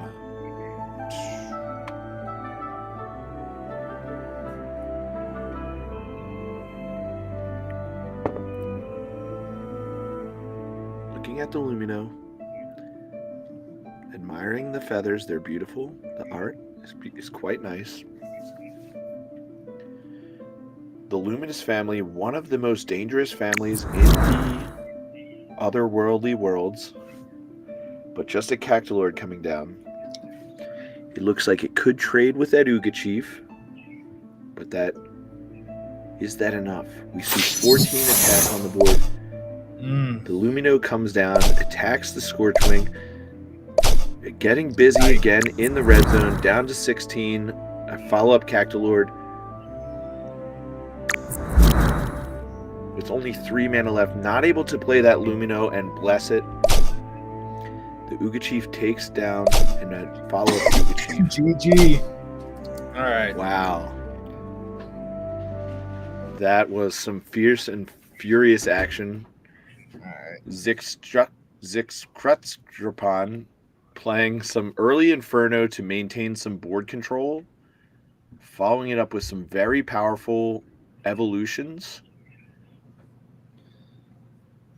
On the Panthu evolutions, I was on the Eleleafs, but apparently I'm the only one who thought that was the more powerful. Yeah, how are you on evolution. the Eleleaf? It's a 2/4 versus a 6 or whatever. I guess a 2/8 if you bless itself versus a 6/10. Right, but the reason why I like the Eleleafs is because when you don't evolve them and they're just stuck in your hand, the Panthus are 6, so you can never play 2 at once, whereas the Eleleafs you can at least play 2. Yeah. So I see.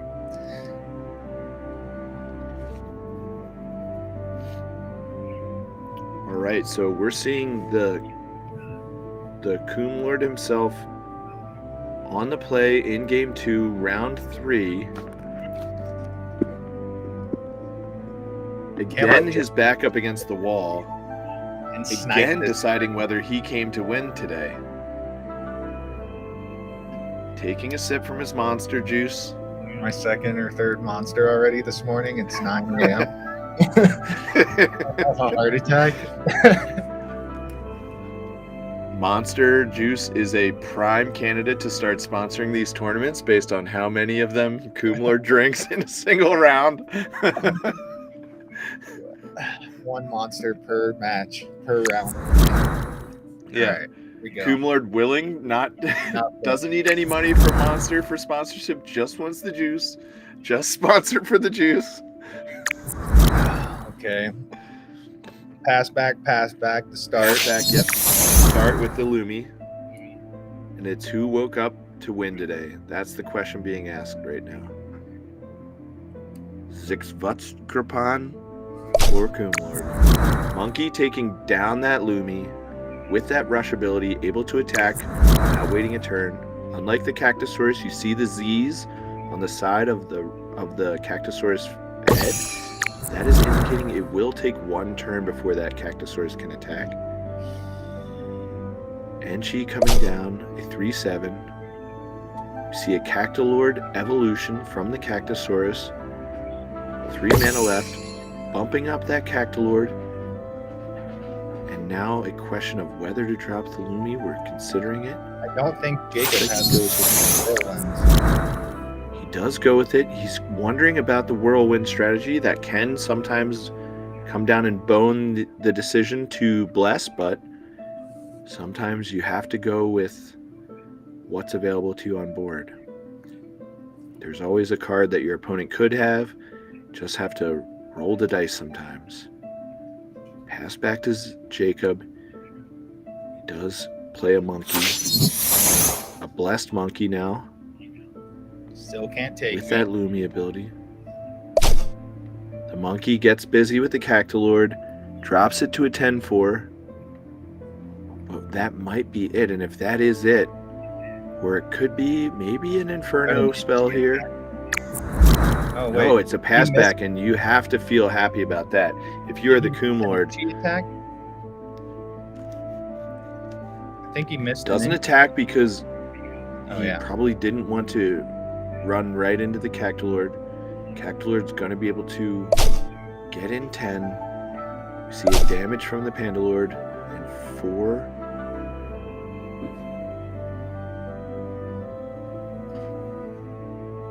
Instead, an evolution. Life Bloom on the Cactolord, blessing it back up. And then we see a Scorchwing. Unfortunately, both creatures able to survive. Lumi getting busy in the red zone. Deciding if it wants to attack. Instead attacks the Enchi. Leaves itself alive at 1. And a dominating board presence right now. No crazy Inferno. Monkey coming down, trading everything to get the Cactolord off the board. Then the Enchi comes down, and we see a pass back.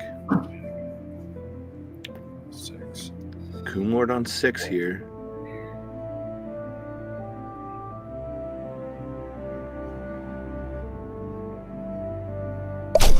A red zone attack from everything, dropping Zixvutskrapan to 30.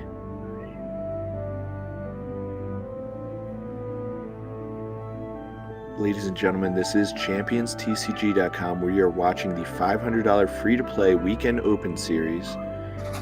You can join at the links on the left and the bottom. There comes the Uga Chief at 6 mana, getting busy in the red zone, dropping Zixvutskrapan to 22, and saying, let's go.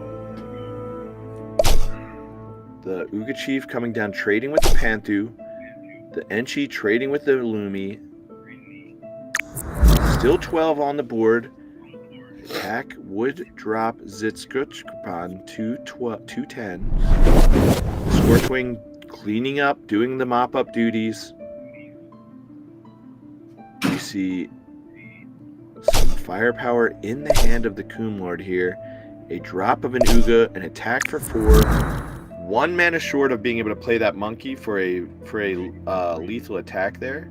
But GG. pass back, and that is a concession likely, as the final lethal damage dealt. And we are going to game 3, and that's what you want to see in competitive action.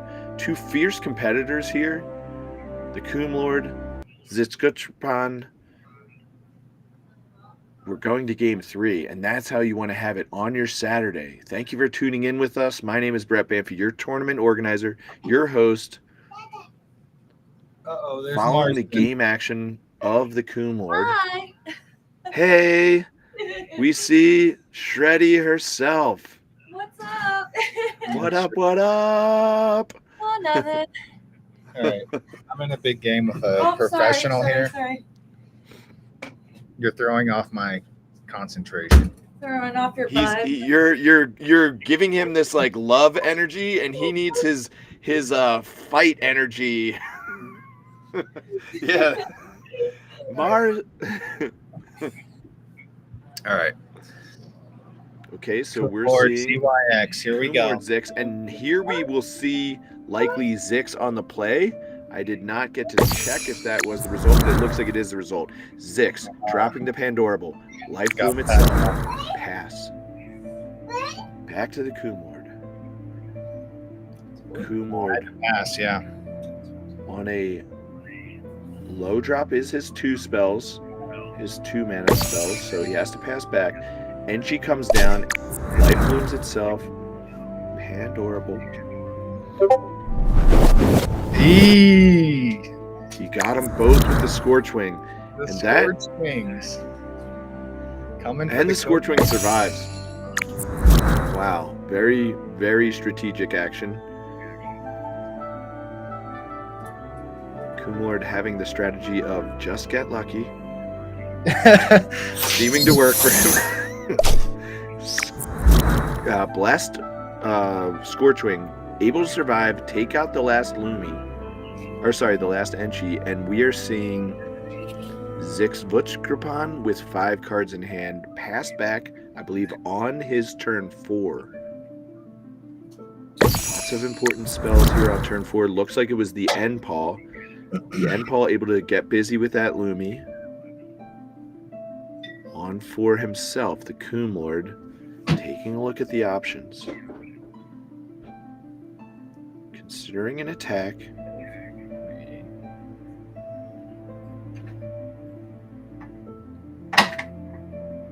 Importantly, at 4 you cannot play that 3 and a 2. You have to find some way to play 2 cards. And the Lumi trades, the monkey gets it busy, and pass back. Now we are going to see Zix Vuchkrpan at 5, double monkey turn, straight to the face. And we see that again, Scorchwing, the triple Scorchwing opening hand paying off right now. Somehow the Scorchwing able to survive again. The cheat codes that Coon Lord has enabled paying off for him right now. Dropping to the Cactusaurus, we see a Scorchwing from Jacob, cleaning up the Cactusaurus, then a Lumino. Go. Busy in the red zone. We are seeing the monkey. And finally an evolution with that Uga. Dropping Vuchkrpan to 38. And at 6 mana here, again, that evolution is free because the monkey was the base version of the Uga. These are the new evolution versions of this championstcg.com. I am Brett Banfi, your host. Uga comes down, trades with the Lumino, gets busy with the monkey. I'm liking my spot. Those Scorch Wings, dude. Sorry. Those Scorchwings really came in handy here. We'll see what Jacob is able to do on 3 cards in hand. Jacob on the play, so I believe has 7 to... Looks like he goes with Panthu and then Pandorable. Pandorable and Panthu both Life Bloom the Panthu.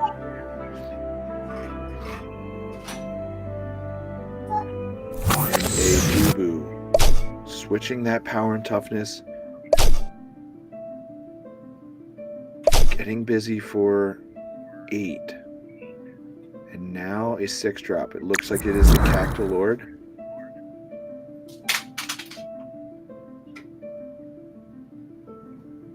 Kumlord playing a careful and measured approach,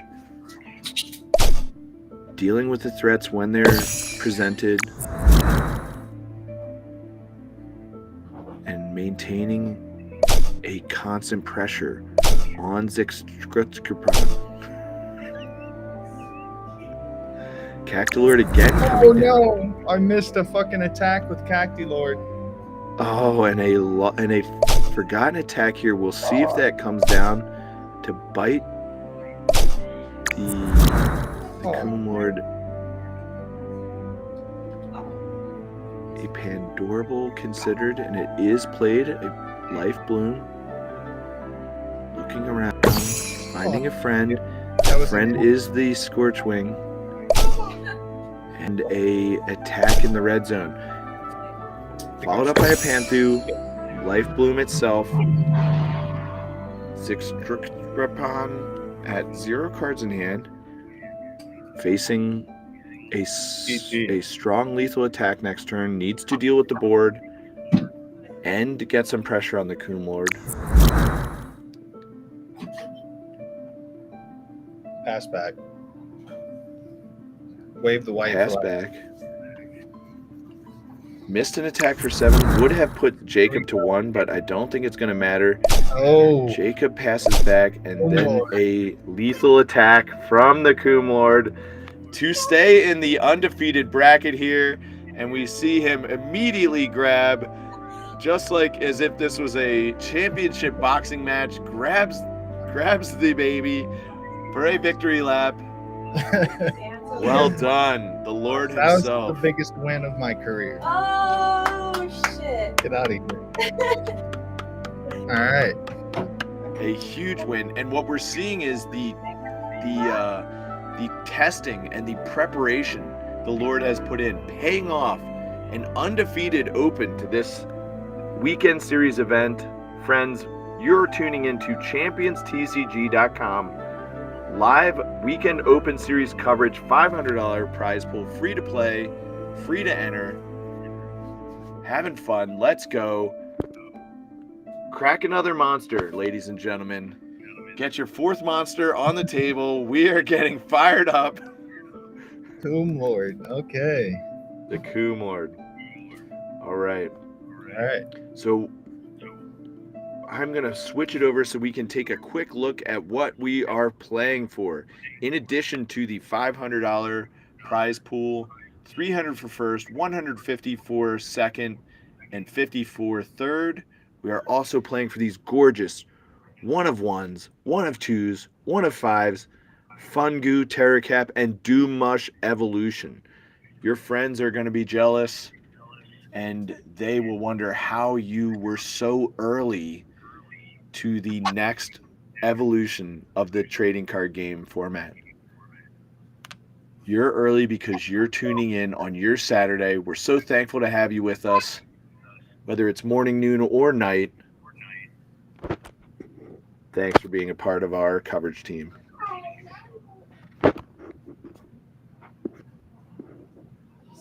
Folks, I'm going to switch it over right now to our pre-recorded action, and Cool. we are going to take a break while we look to pair round 4. Stay tuned for more tournament coverage live at ChampionsTCG.com.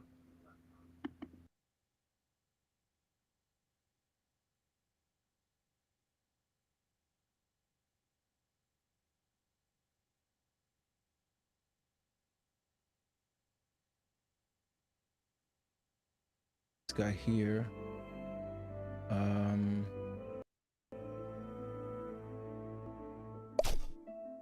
I could, and that's not really the best play, but he should be frozen for now. So let me drop this out there, and let me do this. Let me do this, and let me do this before the time runs out. Woo!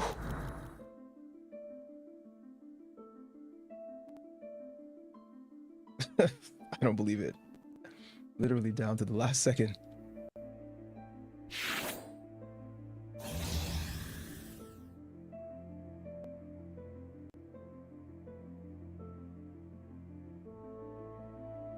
That Stana play may have really worked. I'm sorry to take out myself so many times to trade, but It may have helped. It may have helped mitigated quite a bit of damage that could have been dealt. I still have to trade though. I still unfortunately have to trade. And I don't know this deck, right? It's not like it's a pre-made. These decks are not made in a way where you can simply.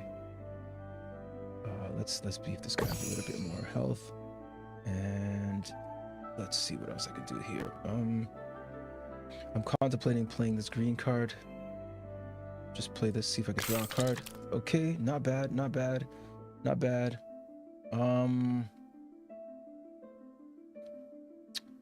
Let's see. I could take out the Uga. I could also. Whew. Guys, this is tough. Okay. I'm going to. Uh-oh. Oh no, I forgot he's not the evolution.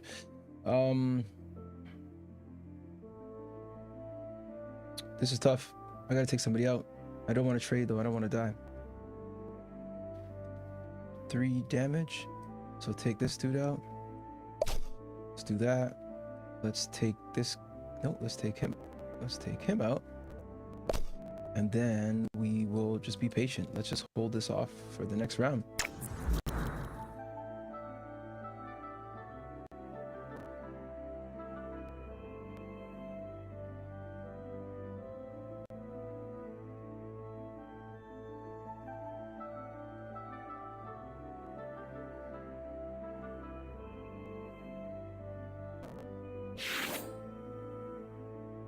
That one's tough.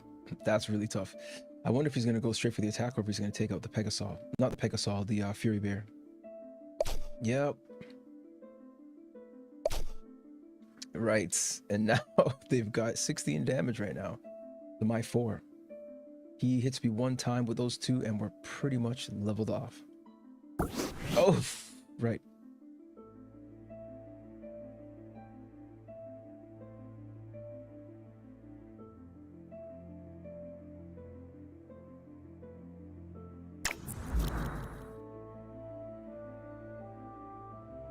All right, got the Isoquine.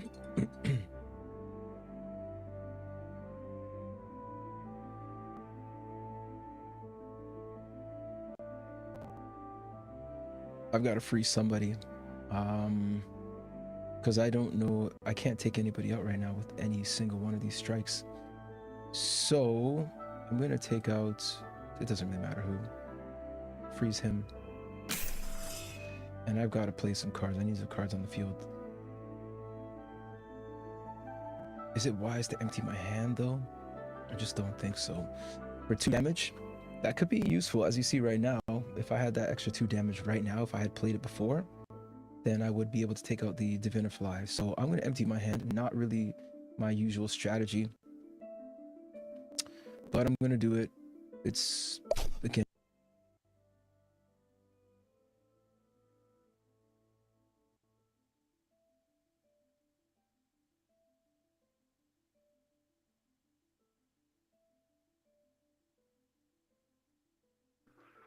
Ladies and gentlemen, we are back for the conclusion of round 3. We have game 3 in our last match right now. We are following the player action of Zach.btc, one of our strongest community advocates, veteran champions TCG player. My name is Brett. I'm your host for this weekend. It is a 2-day event, so we will bring you top 8 coverage tomorrow. We're in round 3 of 5 for today, and we are watching Zach BTC on the play here, dropping a monkey.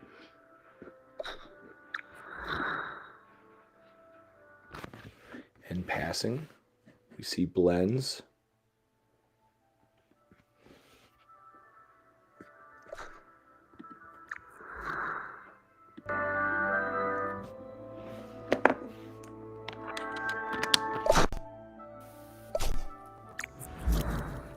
Getting busy in the red zone. Zach getting busy in the red zone with that monkey. And then Blends deploying a monkey of his own, attacking back. And now on 4 mana, we see a Glaciador come down, an extremely powerful action with that Blizzard effect. And we see a attack for 4 and a pass back.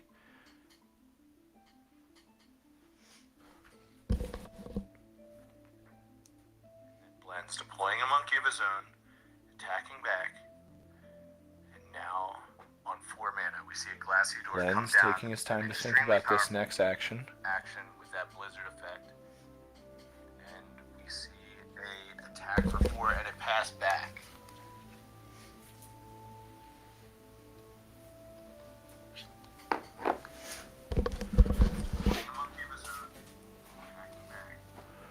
Blends taking a moment here. Looks like maybe there could be some confusion or something. We will see. Okay, there we go. Looks like it was an Uga. Took a second to take that action, but Uga coming down, attacking that Glaciador, getting 6 in, Scorchwing, whiffing on that Inferno. He does deal some damage. Drops the Uga to 1, drops the monkey to 3, but whiffing on a kill, forcing Zach to take the Uga out the old-fashioned way with an attack. Uga coming down, attacking that Glaciador, getting 6 in, Scorchwing, whiffing on... And then we see the Lumi blessing itself, pass back to Blends. I want to thank everyone for tuning in. We are live on X.com, we're live on Twitch.tv, and we are live on YouTube. Make sure, if you can, like and subscribe to our channels. Leave us a comment.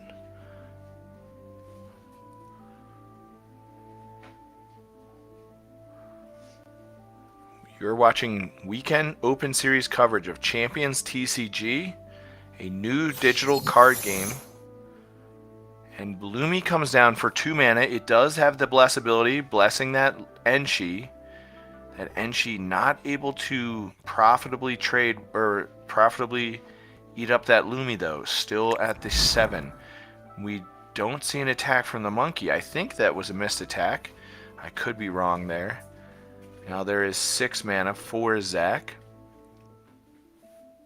Taking a moment to think about how to deploy and make use of this mana. Thank you for being with us on your Saturday. My name is Brett Banfi. You're tuning into live coverage of the Champions TCG Weekend Open Series. This is a $500 free-to-play, free-to-enter event. And we will bring you day 2 action tomorrow.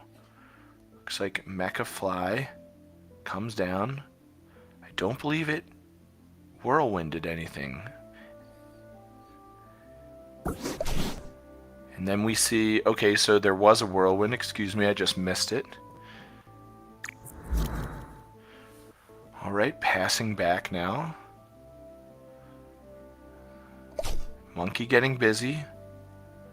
Evolving to Uga, getting busy. Those evolutions they are brand new this weekend, by the way. That is a new feature of the game that was just deployed by the Machine Elves. The Machine Elves working hard to keep those game mechanics working properly. We see the Pandorable come down and Life Bloom on itself. The Uga was able to get in a quick 6. Finally, Enshi comes back. I believe that was the target of the original Whirlwind from the Mecha Fly, because it had been blessed. So that does come back down, and now the blessing is gone. It is back to only 3 attack. 7 mana at the disposal of Zach. He has a lot of different options here.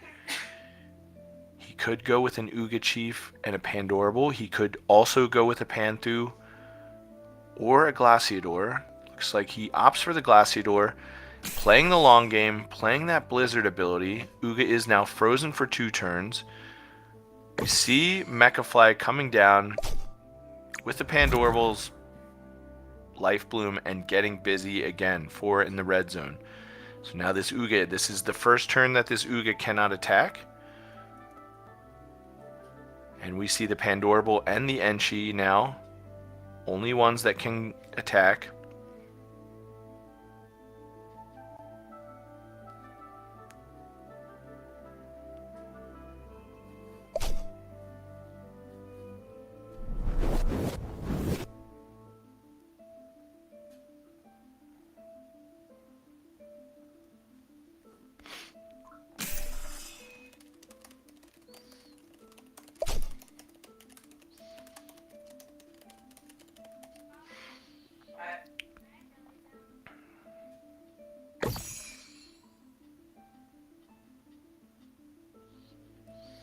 All right, and now a pass back. The Arctofang coming down, the Pantu coming down, and I believe that was the first turn that the Uga was frozen. Now we are back to Zach with 8 mana at his disposal. I believe that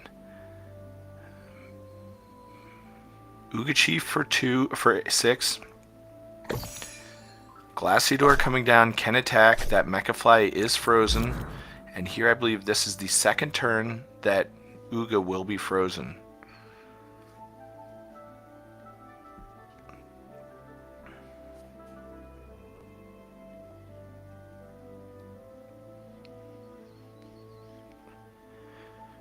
I believe that was the first turn the Mechafly was frozen, so we will see one more frozen turn from that Mechafly. So next turn, counting up the damage, we're seeing that Zach has 13 on board.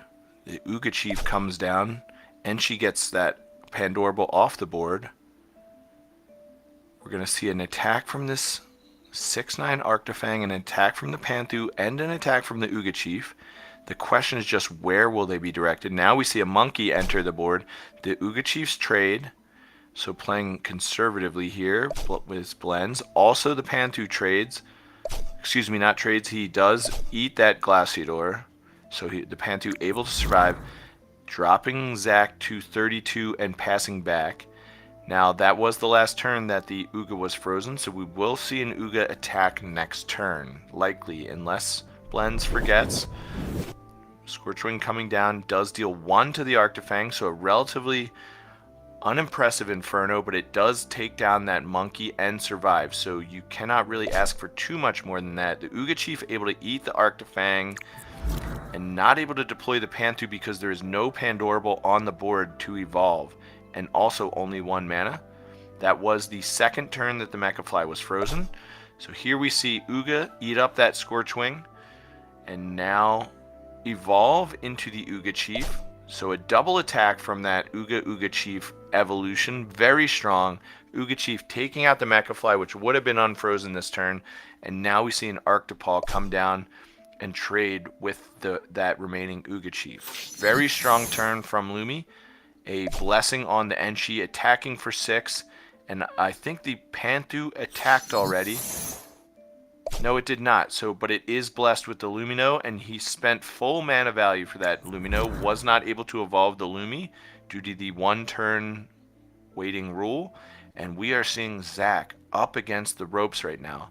He is facing a lethal attack on the board, 15, 18, 23, 27, 33 attack on board, only 17. He can get rid of that Panthu, and he can bless his Panthu, but, Life Bloom that, but that is it. It is a pass back to Blends, and it is facing a very strong set of attackers here. 6 down to 3, a lethal attack on board, and that is going to be it. So Blends is going to advance, and we are going to take a short break while we report these results.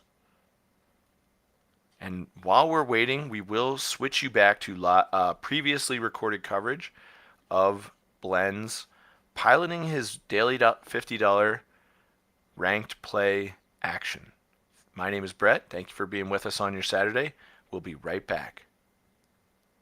I was hoping that I would get some new stuff come up, like a new hand, a new playable card. So let's see. I still have a Roglet. No. Sorry, a Ragorcer. I still have I think a Pega C. I lost the Pegasol. I think I lost the Pegasol, so I definitely have a Pega C in the deck. And I've got another. What else could I play that could shift things up a little bit? I've got the Croc coming as well. I do have another Rush card. Right. I've got maybe one or two other Rush cards. Definitely one, as far as I could see. So this could be cool. I've got another Earthquake. And okay, so not so bad. Let's first things first, take out this guy. No sweat. Let's ice this guy down. So he's frozen for 1 or 2 turns. And I'm gonna bring everybody out. I can't really take any more damage though. This is not looking good. So he's flying. I gotta take him out because if I use Earthquake, it's not gonna do anything to him. So I'm just gonna attack for the 1 for now and see if I can bide my time.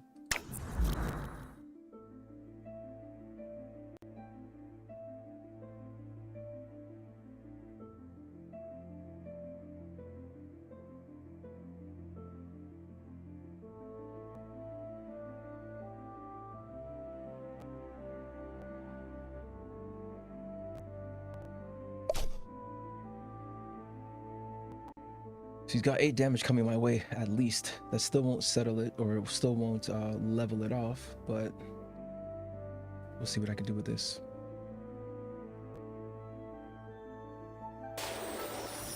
Ooh, he's got some cards in this deck. Got some really good cards. Oh, right, swap it out. That was reasonable.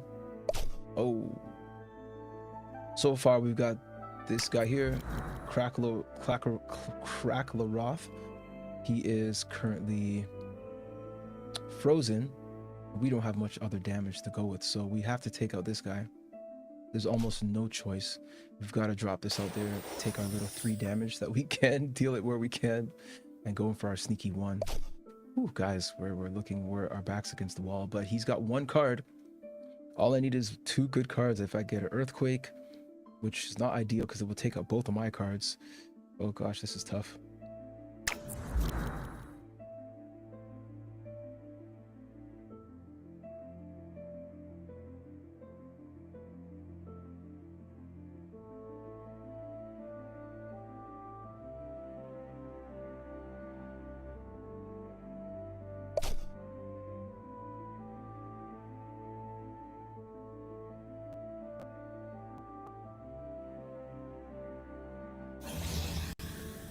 Wow.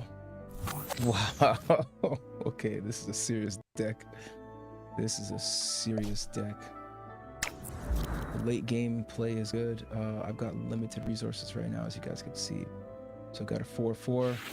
All I can do is take out the Psyop and slow some of the bleeding, but I don't think we're going in the right direction right now. The Trebby. My gosh. Wow. Guys. Ran out of steam on the deck. I could use more power, and with this deck I've got a lot of 1s, 2 mana cards in this super young deck.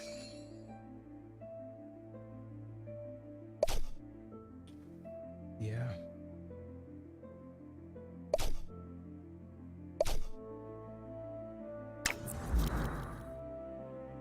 I'm just gonna go for the 8 damage and just call it a GG. Okay, so I'll say what I learned from this one. I definitely have to. Oh my gosh, and I lose. Okay, so like I said, guys, my first ranked battle, I have to get my assets connected into this app. Okay, you'll notice that you can connect different wallets, right? But my wallet that I have some of my assets in is just simply not one of these 3. So I have other assets that I just can't link right now, unfortunately. So the deck that I'm building, I'm just using the best. Essentially, I'm using what I have. And there's a limitation to that, unfortunately, right now. So, yeah.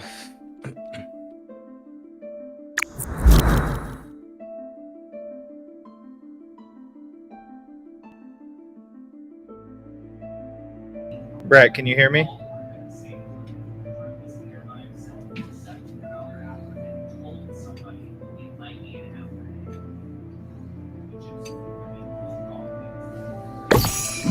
Brett, you there?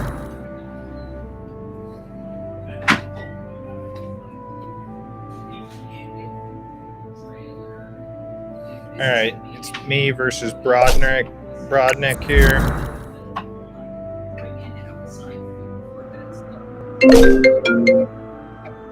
What's up, Brett? Hey, we are back. We are live. It is the undefeated bracket here. And we are following Coomlord action. Brett, I'm thinking if your volume, if you go to Restream and put your mouse over the screen, I'm guessing your volume for that specific screen is at 0. That's why you can't hear anyone. Oh, okay. Okay. Like, so if you put your mouse over it up at the top, there's a volume bar. Can you hear me now? Yeah, I just fixed it. I mean, you just fixed it. Got your monster again? Hey, look at that. Oh my god. Guys, we are ready to go. I take this down. I need a monster sponsorship.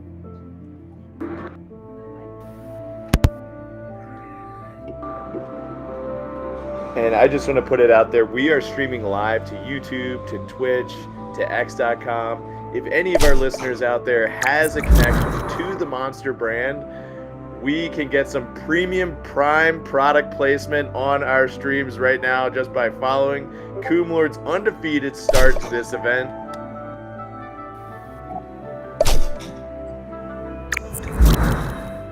Getting a little feedback, I think, through your mic of the gameplay. All right, how about this? I took the headphones out. Is it better?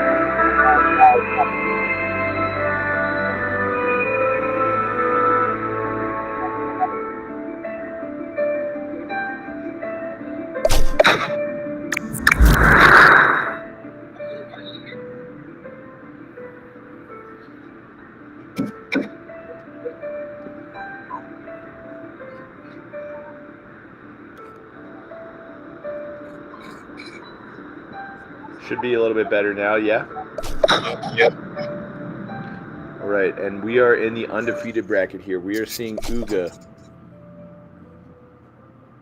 It looks like the Panthu taking out an Uga and following up with an Uga of his own. The Coomlord attacking the face of Brodnick and taking a sip of the monster. Just for the viewers out there that are curious, what brand of monster is that? This isn't my favorite. This is Mango Loco. Mango Loco. So I'm sure you are feeling the pressure to at least drink something that resembles juice in the morning, just so that you don't feel as bad about drinking it so early. Every day. So I just want to let you know that you are tuning into ChampionsTCG.com. A lot of people wondering how ChampionsTCG.com blew up to the level that it did in only 3 months. And right there, you are looking at the reason. It is those monsters. That is how this game has evolved so quickly. If you want to build a digital trading card game yourself, make sure you start drinking those monsters too, because it is a lot of work, a lot of effort. Those monsters get you through those long days and nights. Uga evolving, the Uga Chief evolving from the Uga, drawing a card, playing Pandorable, and with a Life Bloom on the Panthu, and passing back.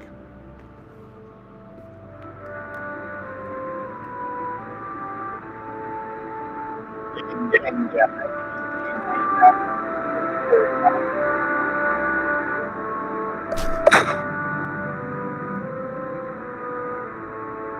looks like the Enchi able to get rid of that Uga Chief.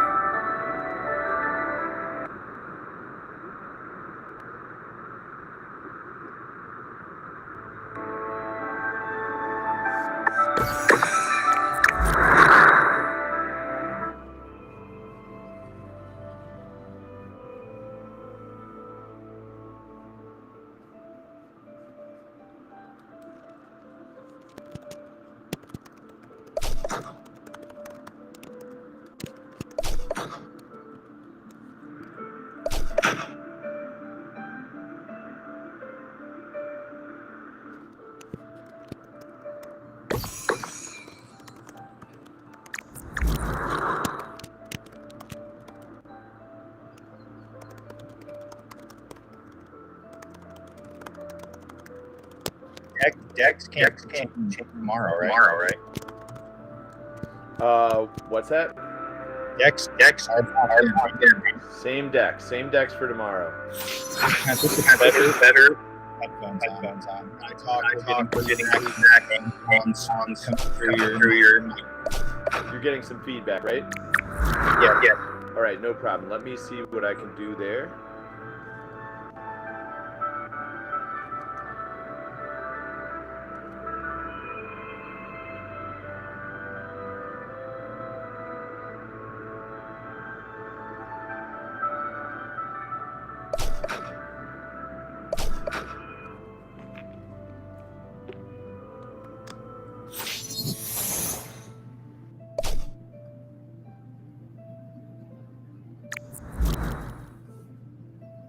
Are you there? All right. Can you talk? No, can't hear you. How about this? Is Yep, this better? that worked. That's Is the much feedback better. fixed? Yes. Great. Sorry about that. Yep, I just had to plug my headset in. All right, so walk us through your thoughts at this stage of the game. GG.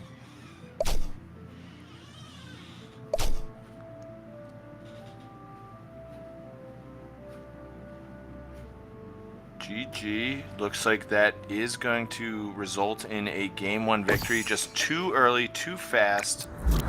Fierce action from the Coom Lord and taking it down, retaining his I'm on a heater. his undefeated foray into this round 4 of our Champions TCG Weekend Open Series. That's right, ladies and gentlemen. It is free to play, free to enter, $500 in prize pools, and there is also this absolutely beautiful tournament skin that will be going to the top 8. We are going to cut to the top 8 after this round of after the 5th round. There on the screen you do see the airdrops. These are exclusive 1 of 1s, 1 of 2s, 1 of 5s, and in addition to this $500 of prizes, we are seeing that some of these airdrops are going for hundreds of dollars per skin, and so they are exclusive. They are being used in competitive action.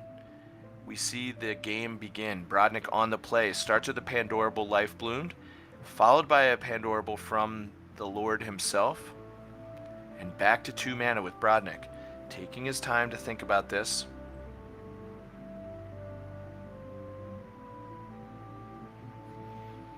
Yeah, so really the only thing that can take a Pandorable out to stop on turn 2 is, yeah, a Scorchwing. Yeah. Otherwise, we got nothing. So now I'm coming in with the Panther here. Mm-hmm. I got a Scorchwing, but I cannot take that out. Let's see. All right, so just burn out. See what can happen. Damn, a 9 hit too. Wow. These Scorchwings, they are backbreaking when they hit. And now we're looking at a decision here. It will be the Panthu. A very difficult decision there, but eventually decides to use that Life Bloom ability on itself. And again, my name is Brett Banfi. This is round 4, game 2. The Coom Lord ahead 1-0 right now. The Scorchwing coming down just though gets rid of the initial Scorchwing. And an attack for 6. Passing back. We're seeing the Lord himself on 3 mana here. Weighing his options. The Lord woke up to win.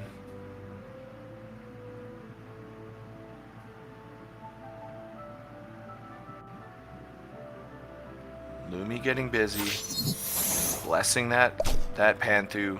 Attack for 9. Down comes the Pandorable, which is the base version of the Panthu. We are seeing evolutions live in the game beginning Thursday night. This is the first major tournament action that we have seen. We had a small $50 free play event yesterday. This is the first high stakes event. And we are seeing Panthu and Pandorable, tournament staples now. Should have taken him out. And we see the blessing on the opposing Panthu, able to take down the Lord's Panthu at 4 mana.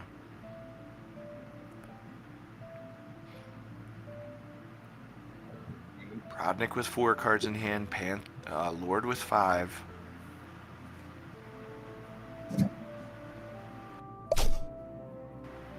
One of those cards is the Boo Boo. Very little crafty, tricky card. The Boo Boo has the ability called Psybeam. Psybeam is able to switch the power and toughness of a friendly or opposing champion. And dropping the Lumi, getting busy for 7. And passing back.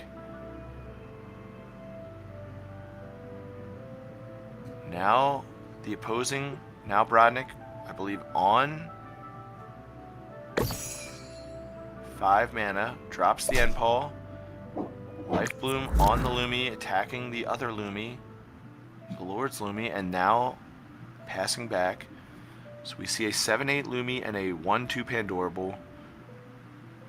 Weighing the option of a Scorchwing. The Scorchwing hits on the Lumi, misses on the Endpaw.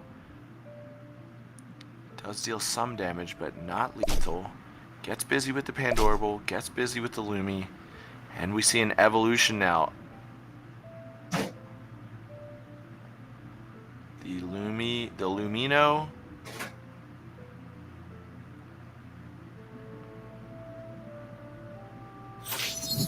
Weighing his options with a blessing on the Pandorable and passing back. Does draw a card. It looks like it was draw a new Lumino. These evolutions being able to draw cards just creates a engine of card advantage. If you can keep your evolutions churning, keep them on the battlefield, that's why you see that important 1 mana card Pandorable. We see a Tretier come down. Brodnik brought the guards to the battlefield today. And yeah, my first build, I was heavy on the guards. Yeah. And then moved all of them. Yep. Those guards, importantly, can dodge Inferno, so they are very good for that reason, but they do cost a little more to come out.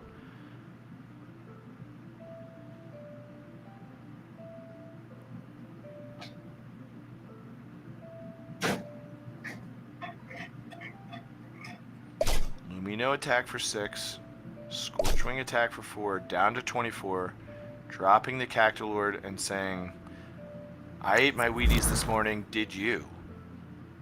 And no one's going with the Cacti-Lords or really any provoke characters that I played yesterday in testing or so far today. So I think going from a 3 mana Cacti-Saurus to a 6 mana Cacti-Lord is significant. Yep. I do think that what we're hearing from the Coom Lord is that he chose to bring the provokes, the Cactolord, specifically the Cactosaurus, tournament staples of the very, very early days of Champions TCG, back when only provoke and some of these other abilities were live on the platforms. Cards like Inferno hadn't even been coded into the game, so we saw a lot of Cactosaurs. Then we saw the format move slightly away from them. Now they're back, and they're proving to be very, very strong. We see an attack for 6, dropping Brodnik to 18, Cactosaurus,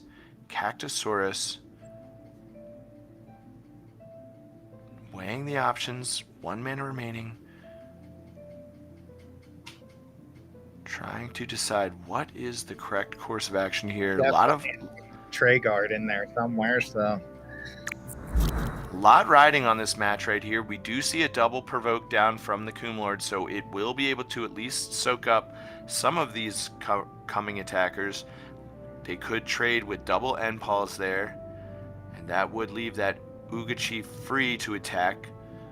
It could either trade with the Lumino, or it could deal 8 to the face.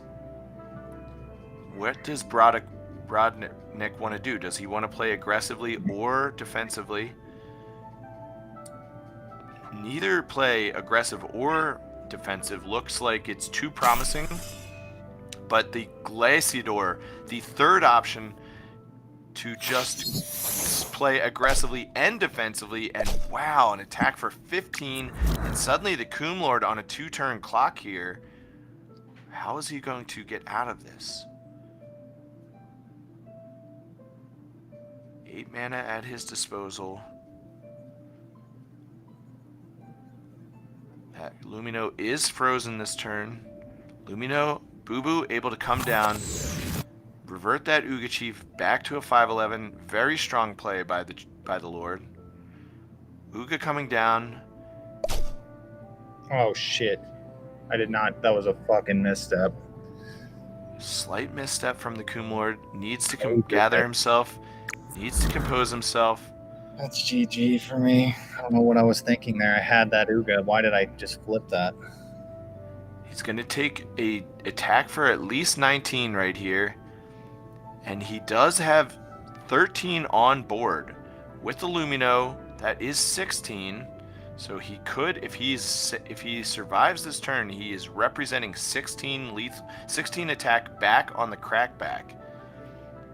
At 18, that leaves Brodnik just safe unless there is something on the top of the Lord's deck which provides an additional blessing. You could imagine a Lumi, but Brodnik going the conservative route.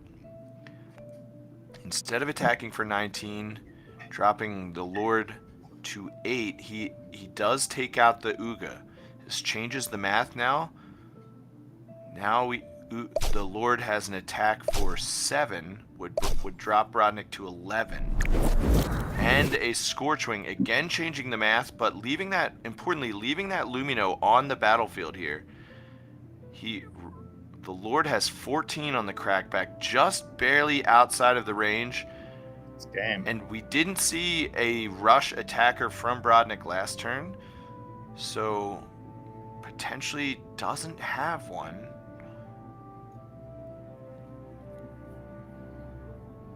Nine mana here. Unfortunately, with a 6 mana spell in hand, he cannot play 2 cards this turn. It looks like he can only play 1 of these 3 cards. That's one of the downsides of playing these 6 mana spells, is that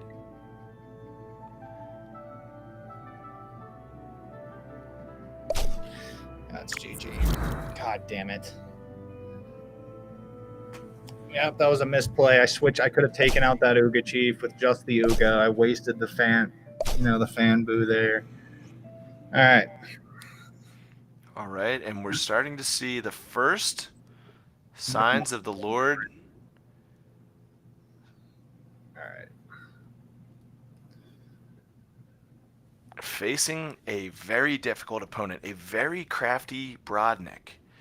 Brodnik clearly ate his Wheaties this morning, asking the Coomlord, "Did you?"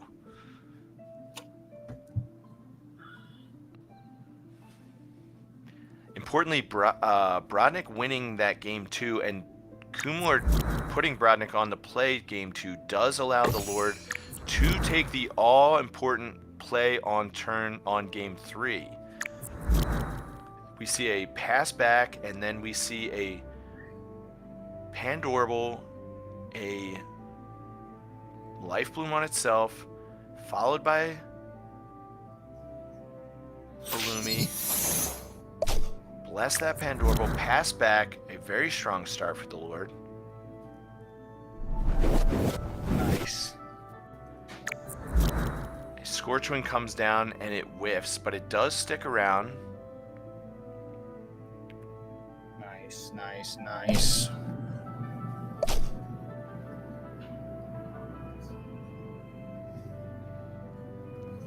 3 mana. Looks like able to play that Cactusaurus. Then a blessed.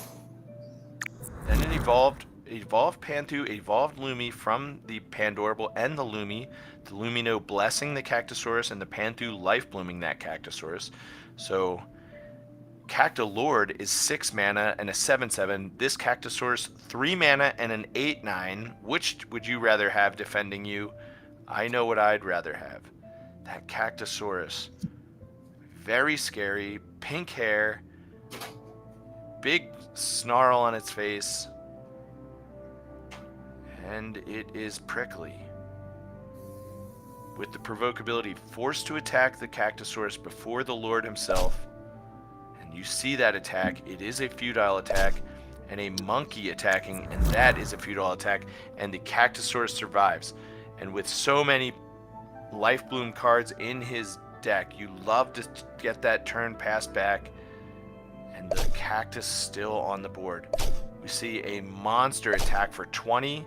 It is turn 4. You're tuning into the Champions TCG live weekend coverage. Monkey gets busy in the red zone. Pandorable comes in, blesses that Cactusaurus back up, keeps it out of the range of an opposing monkey, and Brodnik on turn 4. Remember, the Lord was on the play this game. He does drop the Uga, but it's forced to trade with the Cactus, and now Brodnik spending 3 cards just to get rid of that one Cactus. Shows you the power of those cacti, and there we see a almost lethal attack. GG. We see next hand. No sense in attacking. We'll throw this out here. And we see Brodnik at 7. And the Uga Chief able to come down and do the cleanup work. The Lord remains undefeated through 4 rounds, and he has earned a top 8 berth. He will not be able to, even if he loses next round, he is guaranteed a place. But when you get into these competitive matches, that important 1 seed, the important going into the top 8 as the top seed, giving you the option of being on the play in every single round, that is important. That is why the Lord is counting his blessings with this undefeated start to his tournament, ready to take it to round 5. Lord, how has your tournament gone so far? Great. I spent a lot of time, yesterday building my deck, testing it. I seem to be the only one that's gone with the Provoke or the Cacti Lords in my deck. And they prove, that's where I would say the difference has been. Basically, the first 4 rounds, they've come in handy for me. That's awesome. Yeah, I've noticed that. I have to admit, I was not on the Provoke strategy. I had an entirely different strategy. And then we did some testing last night, and you dropped a Provoke creature on me, and it threw my whole world for a loop. Are these cards good again? Do I need to be concerned about them? Seems like most people are, because the evolutions on the, Eaglon to, the Eaglon evolutions aren't as good. So people have seemed to have dropped a lot of the Whirlwinds, whereas your deck last night where we were playing, you were coming in hot with the Eaglon and the evolution. So that deck would give me some a rough time, but I haven't ran into any of those yet. Yeah, and that's one of the key differentiators in this format. We are seeing the Evolutions meta. This is the first, high stakes tournament that we are running with Evolutions Live. But cards like Griffeon, who have never been tournament staples, they're starting to be considered because of the fact that they evolve off of the Eaglon. And when you evolve, you do draw a card. That's an important thing that was not really clear right from the get-go.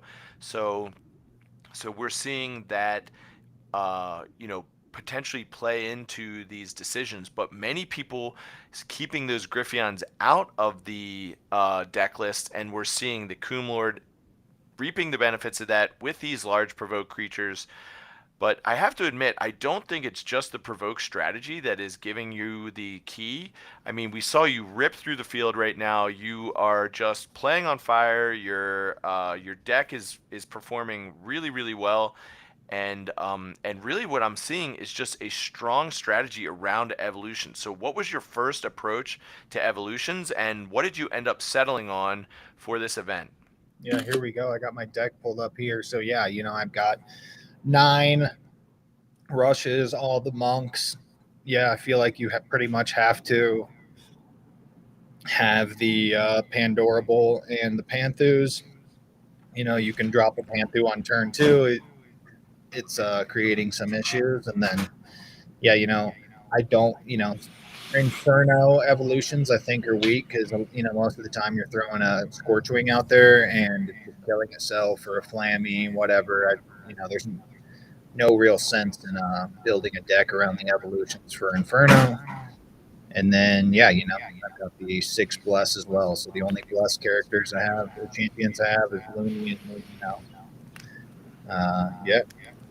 Okay, so walk me through. You're in a very crucial game 3 against a very fierce, undefeated opponent, and you're on the play. You get your opening hand. What do you want to see in that opening hand? What is the perfect hand for you?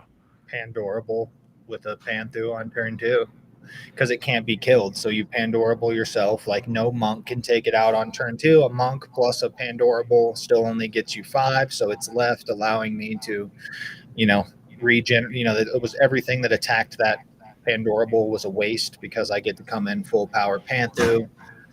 So yeah, I think the big thing here is turn 1 Pandorables. And we're sometimes that doesn't happen. Then worst case you're throwing out a Lumi or something on turn 2, but definitely not as strong because the 2-mana monk comes in and can take that.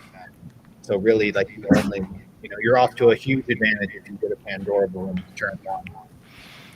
All right. And now, again, my name is Brett Banfi. I am your tournament host. I want to thank you for being with us on your Saturday. We are bringing you live coverage, and you can see in the bottom left-hand corner of our streams, you can see our links, championstcg.com.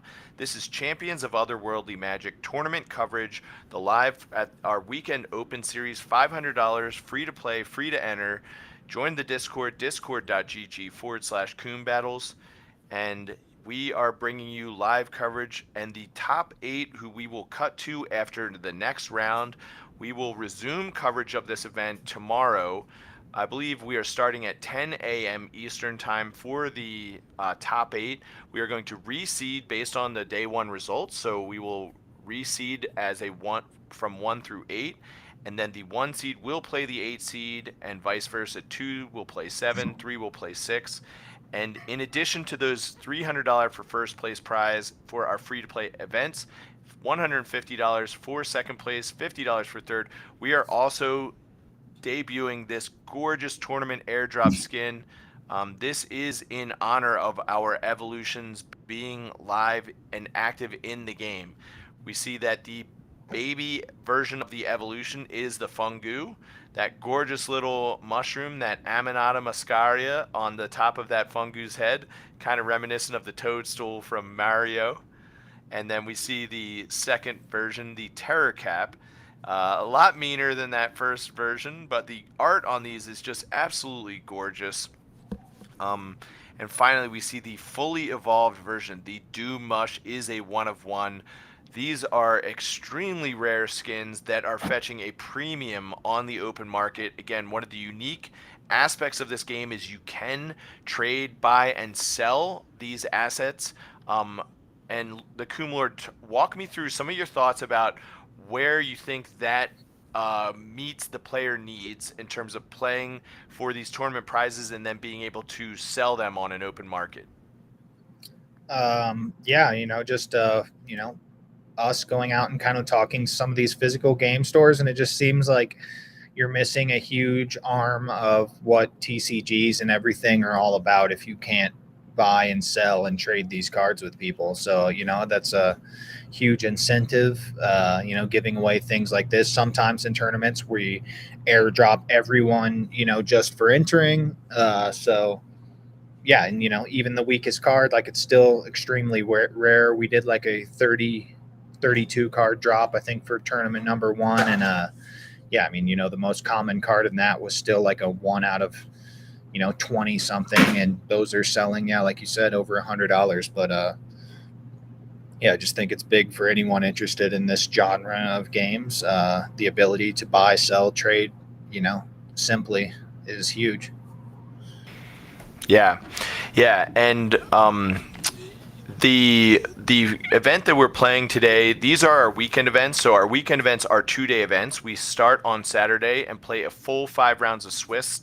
We can potentially bump that up if there are a higher number of players, but for right now we're playing 5 rounds of Swiss, sometimes 6. And we cut to a top 8 on day 2, but there is a second series of events that are our daily $50 events. And talk to us about the strategy of those daily $50 events. What is going on for those events, and how can players sign up for them? They're basically everything you need to know about our game is available in the Discord. Sometimes there's a lot of stuff going on in there, so you can just the same site that we're using now, which is community gaming. It's been awesome. It's very user friendly. You kind of just go, can search our game. We are on the site, and it'll pop up kind of all of our events. And we're running events every day, 7 days a week. There's something for people to play. We throughout the week we're going through different formats, whether they're free to enter. We have started getting into some of these ranked events where you have to own the actual cards, so it's not just a free-for-all. But we're going through different formats. Singleton, where you can only have 1 card of anything. We go back and forth from restricting the angels and eggs and things like that. There's something here for everyone. There's free events all week. I mean, every event has been free up to this point. We haven't gotten into the paid entry. When we don't plan on doing that anytime soon until we get this, at least this next, these cards available. The 1 million cards will be coming for sale here in 19 days, September 21st. That's wonderful. And then talk to me for how many at least people or individuals are holding at least 1 card. And in the past 2 weeks, approximately how many games are being played on the website right now? As far as individual holders of what we have, so there's 40,000 cards in circulation, around 7,000 holders of at least 1 card. You do need 25 to 30 cards to play in the ranked version, but there's 7,000 people that hold at least 1 card. I just saw some chat from our internal Discord or some message about exactly how many games. So it looks like, so we've had about 1,200 games played in just the last 3 days. So, obviously I'm playing a lot, but I'm not playing 100 of those. So there's a lot of people playing, and we are expanding our user pool. Even, I'm going through the entrant list into this, and it seems like we're getting new players every week. We are making the rounds to real game stores and introducing it not only to the store owners and managers that are in there, but, pretty much everyone we walk into, there's some people at the tables sitting down and playing, and we're kind of talking to them too. We're just, that's the goal of our project right now, is new eyes on this, people that have no idea what's going on, kind of creating a simple ramp, with these free events and things like that for new players to, get up to speed and get ready for it. The game is nowhere close to mature. We're adding a ton of new abilities, and the strategies, even from weekend to weekend, it's evolving crazy right now. These evolutions threw a whole new thing in. Last weekend's tournament was the eggs went live, and we allowed that. So, we were seeing crazy things there. So we're shipping updates constantly, and the meta is always changing. There's not just, a single deck you can build and just dominate here. It seems like there's some good variants, and dude, we're excited to, be here, and I'm glad to finally join a tournament and perform well. I'm called the Coom Lord, so if I get an early exit, it's embarrassing. So I spent some time, last night preparing for this. It looks like it's paying off. But we'll see how where I end up tomorrow. Yeah, they say opportunity is when, or luck is when opportunity meets preparation. So you have a lot of luck, but it wasn't luck that just fell in your lap. One thing I wanted to ask you about, and then we are going to take a brief break just to get prepared for round 5. But I've noticed that it seems like there is a lot of communities outside of, maybe even in Japan, some in Europe, etc. What was it like for you to see that these Japanese communities, where of course, Pokemon sort of originated in Japan, and there's a strong appetite and aptitude for a very serious Japanese player base. And what was that like for you to see that they're building their own tournament series, they're building their own testing pools and testing groups, etc. Walk me through that and where you think that that can help lead in terms of the development of ChampionsTCG.com. Yeah, it's massive. I don't come from the competitive card games. I've collected in the past, and my role here on the team is kind of like sales, marketing. So just seeing those kind of things like organically happen, like fire me up on my end. It's like, okay, we're doing something right. Like this product that I'm out here trying to sell and push to these stores, like isn't just some, bullshit thing. So that it's huge seeing that pop up, and then beyond that. We've started making the rounds, talking to legit competitive players in other games, whether it be Magic or Hearthstone. And we've pretty much received like zero negative feedback. Like everyone is excited, with what we're doing and kind of, where we're doing these marketplace things and all that. But I mean, beyond that, just the game itself. I mean, Champions TCG, the title kind of rolls off the tongue, and it's like a cool concept, these different little champions. It's not like it's a direct, rip off of Magic. We kind of like took the best parts of these 3-4 popular games, and I think, we're working on something special here. I think it can be like a big deal, and the main thing is it's just fun. This is just a Saturday for me. I could be hanging out with the family and stuff, but I'm here. Like I enjoy playing these, and like these games are getting me fired up. I'm getting worked up after these. There's a lot of thought that goes into it. It's something like chess. It's like it's like a definite dopamine boost when you beat someone else. Like you feel, even though there is some RNG and it's not like that, but you really have to think to win. So that's like very rewarding when you beat another player and you're like, you feel like you out-thought them. So that's cool. Yeah, absolutely. And one thing that we are looking at the Discord, like you said, we are seeing some of the comments coming in, and we do have Jacob Wilson, who is no stranger to high stakes tournament competitive events. He is a Pro Tour Magic the Gathering finalist, I believe a multiple time top 8 finisher, multiple time top 16 finisher, and has a strong track record to be a Hall of Fame player. And he did reveal in the Discord that based on the math, players that have at least 4 match wins in a 5-round Swiss pairing like we have right now, they are a lock for top 8. So you just earned your berth to the top 8. We will see you back on day 2. But we're going to take a short break and allow the Coom Lord to crack out another monster juice so that he can get prepared for, a less pressure-filled round 5. But that just because he is a lock for top 8 doesn't mean our other tournament competitive players are. They are going to be playing the win and ends right now for the day 2 prizes and the day 2 opportunity to get this gorgeous tournament airdrop skin. Again, my name is Brett Banfi. I am your host and your tournament organizer for ChampionsTCG.com. I want to thank you all for being with us on your Saturday, whether it is morning, noon, or night. Thank you for tuning in. We are going to bring you one more round of competitive action today, and then we will cut and bring you the final conclusion of our event tomorrow, starting at 10 a.m. Eastern Time, where we will follow a best of 5 in a single elimination tournament bracket. Thanks very much, and we'll see you back in a few minutes.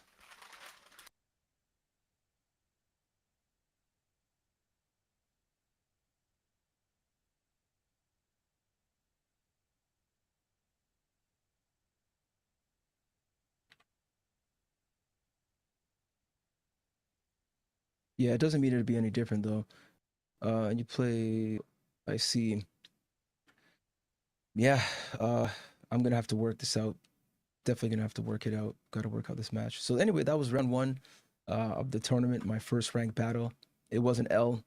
I still have to work on my deck. Still have to bring my assets across multiple decks. Sorry, multiple wallets. Pardon me, into one wallet or 2 wallets, so I can actually use them to play in ranked matches, not free battles, which is great. You know, you can play free battles, free play, but you know, you can create free decks, but then you also have decks, like you have everything available here to you if you just join for free. But when you want to create a ranked deck, you have to connect your wallet. I only have so many assets to choose from across these 2 wallets that I have. I don't have anything in my Ordinals wallet, so I'm a bit at a disadvantage right now, potentially, but I will still not give up and we'll continue on. So let's go. I'll create a match for the second battle. This is okay. Fiddlesticks versus myself, round 2. This is round 2. Myself, Fiddlesticks. Now I know this deck a little bit better. I'm gonna have to save some of my power for later, but it's looking really, really challenging to face this person right now with this deck. The deck is just, dare I say, it's too weak, you know? It's a little bit too weak to sustain.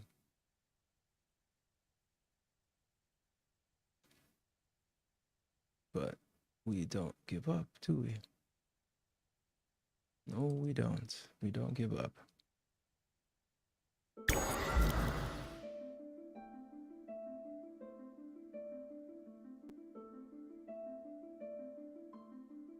I mean, I'm even pulling out a Turdy. Come on, guys. Like, I've got Turdy in this deck. Could this be the Pikachu of Champions of Otherworldly Magic? I don't know. We'll find out. Turdy, Turdworm. That's like the Pikachu and the Raichu, you know? Maybe Turdy's the Pichu. It kind of reminds me of Diglett, actually, when I first saw Turdy. Turdworm reminded me of Diglett and Dugtrio.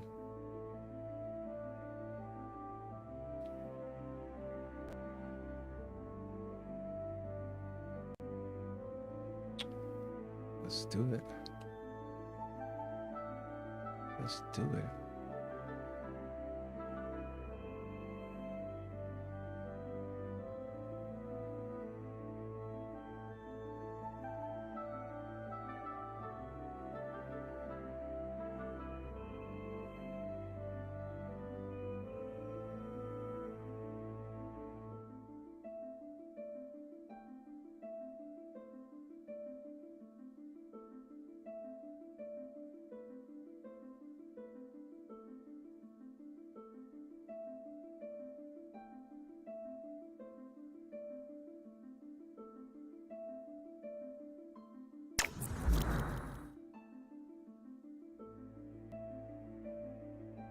All right, so that person just seems to be waiting. Let's drop my low-level cards first. Let's go, Dury. Let's do it.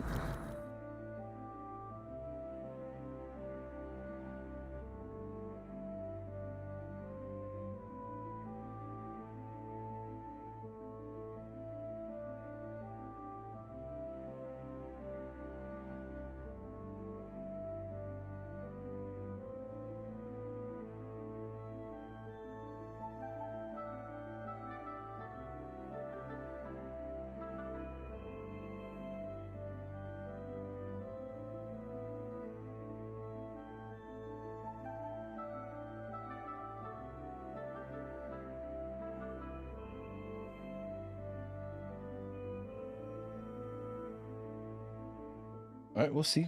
We'll see what the opponent's doing. Maybe he's planning something. Maybe he's got nothing. Oh, he's typing. I see. Okay, he's typing at the chat. Let's see where this is going.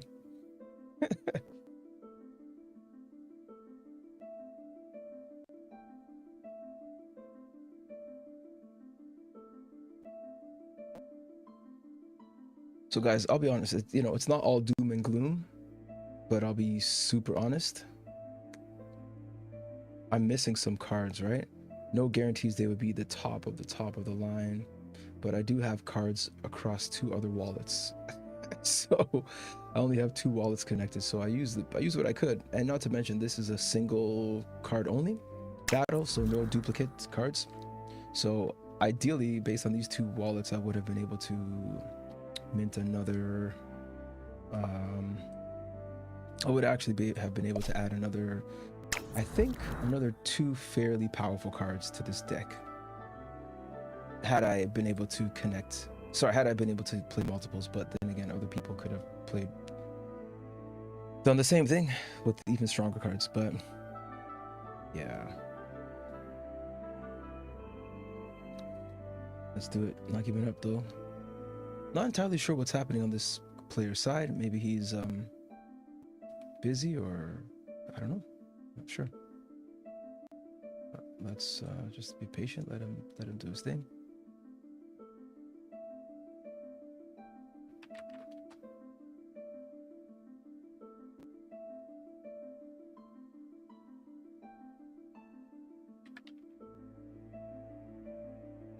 So apparently the player might not actually be in.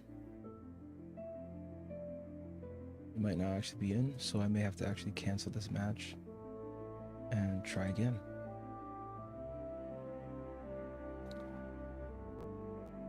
Yeah, I think they're having issues. They're typing in the main chat. I backed out of the game.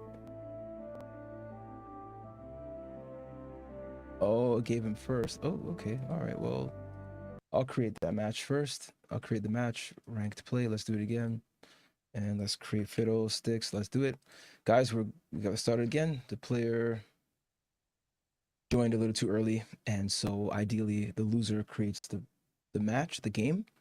And the winner of the previous match joins, but you have to give them a little extra time because it does take, as you see right now, it takes time for the system to load. So he jumped in a little too early and it gave him first turn. But technically it should be me that gets first turn. So he backed out of the last game. I know we've been playing a lot of this game on stream lately, guys. So I hope you like it because, you know, yeah. But today is a tournament day, right? We're doing tournaments every day, Monday to Friday, pardon me. Monday to Friday. So let's say Mondays start at 8 p.m. So every day it progressively goes, the start time is 2 hours earlier. So from 8, and Tuesday is 6, Wednesday is 4, Thursday is 2, Friday is 12. So today we started at 12. And there we go.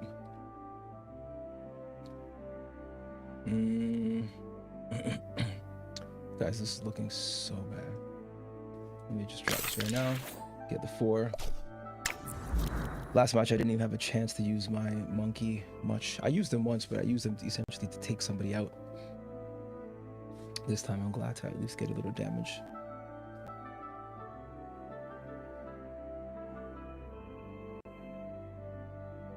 No duplicates in this deck, though. Oh, great, right?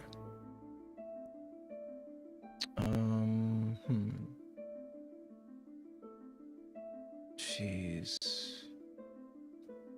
I don't know what to do here. This is tough. All right. I'm just not going to attack because he might attack me, but I'm not going to attack. I don't want to lose that monkey. It's my only monkey. So if I attack, I'm going to lose 3 health. That's a little too much for me right now.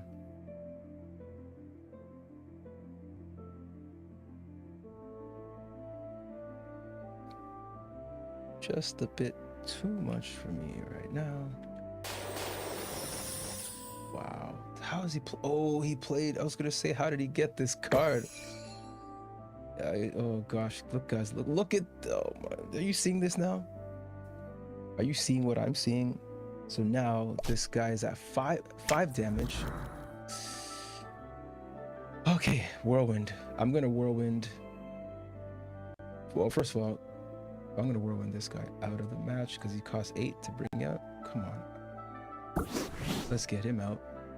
Let's trade there. Unfortunately, I might have to trade a bit. That's too bad. Because this guy's gonna take out my... I don't like this feeling at all. I don't like this feeling at all. Pandorable's gonna take out my monkey. As long as I attack Nordy, I'm gonna get down to 3 health and the Pandorable's gonna take me out. Imagine that. Pandorable taking out a monkey. Can I do something else? Let me think about this. Let me think for a moment.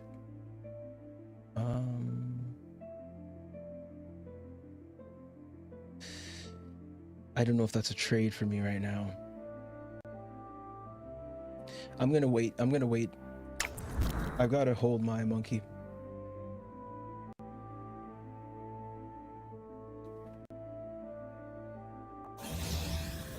Oh, I see. Trebi? Yeah. Oh, more trouble on the field. More tumultuous times ahead. Oh my gosh. Okay, so I can rush for 2 damage. I could... No, I can't do that. That won't do anything. So let's do...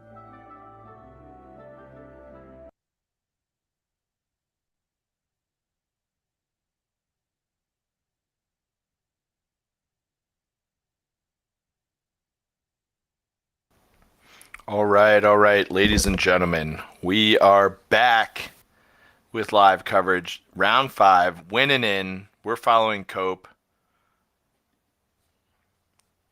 And his round 5 opponent, let's see. His round 5 opponent is Bay. Is Right. who we got? Bay. We're Who watching wants Cope. the Code Lord today? You're playing Calhas, I believe. Calhas looks like undefeated as well. An incredible showing.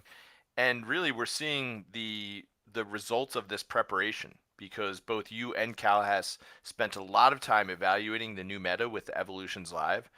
And we're seeing that translate directly into day 2 results. So for all of those players tuning in, following the action, don't forget, in the bottom left-hand corner, championstcg.com. Get started. Join the discord.gg/Coom Battles.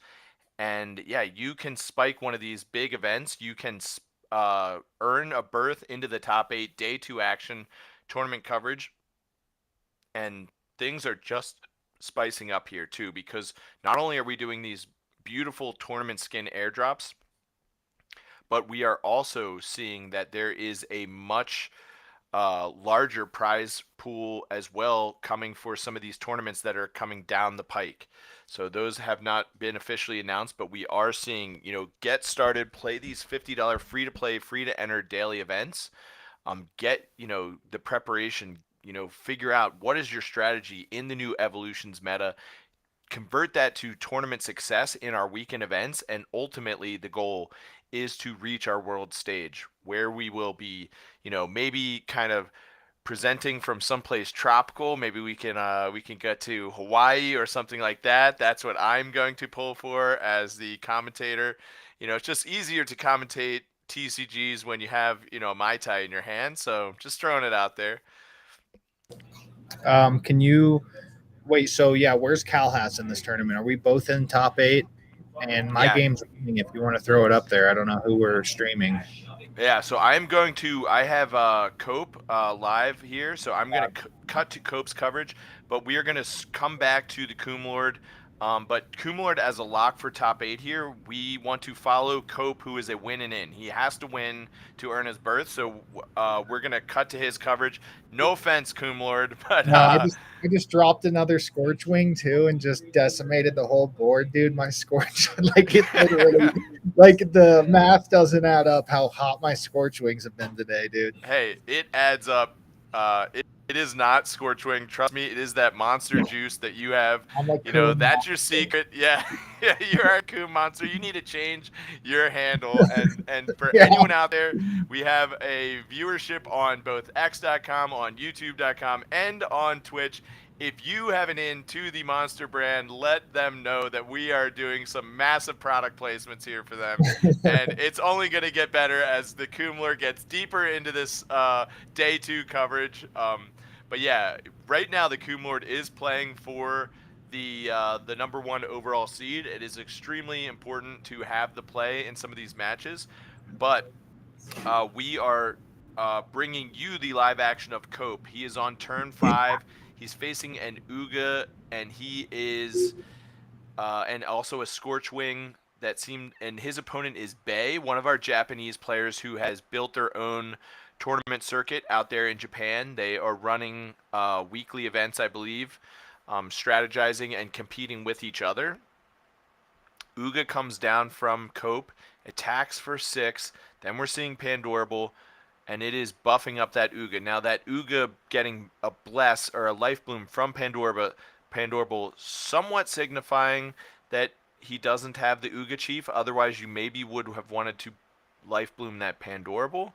Although, okay, Eagle-On coming down, returning the Uga to Cope's hand, and we're seeing mana efficiency being the name of the game for Bay as he immediately puts the screws to Cope with a attack for 6, and we don't see that far left Uga attacking, so I'm not sure if that was frozen earlier in the game, because you would expect that. Scorchwing coming down for Cope. He has 4 mana left. Again, he has that ever important Pandorable on the battlefield, but Cope, his hand is hidden right now. He doesn't look like he has that Pantu. Instead has the Lumi, will drop it, and we see it bless that Pandorable. Now it's a 4-2, going to attack and kill that Uga. So Cope concerned a little bit about his life total and will play the conservative match, or the conservative route. We are seeing Cope facing an attack for 10 right now in game 1 of round 5.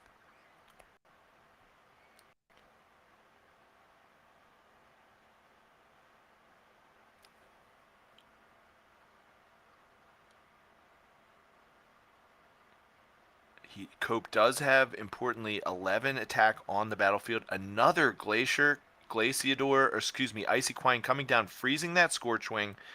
So we saw that Bay brought the Blizzards to the party, just like the Coomlord is showing up with the Curveball Provoke cards. We're seeing the Icy Quines and the Glaciadors, a very good strategy right now from Bay. The pressure is on Cope. It turns back to him. He has 7 mana. He's facing a 9 attacking Uga with 6 health, a Scorchwing at 4 attack, an Icy Quine at 5, and a Lumi at 4. Dracoferno comes down. It's able to get rid of the Lumi, but not the Uga. It does deal 3 to the Uga, leaving it out there.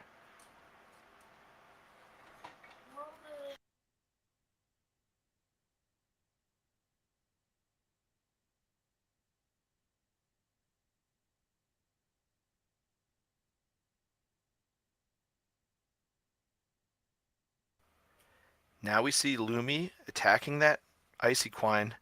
Cope really turning it on. He was able to neutralize the board and is still at 23, which is quite a reasonable health total to be at. Unfortunately, a Scorchwing comes down, stays around, attacks for 8. And it was a Uga Chief that evolved from the Uga.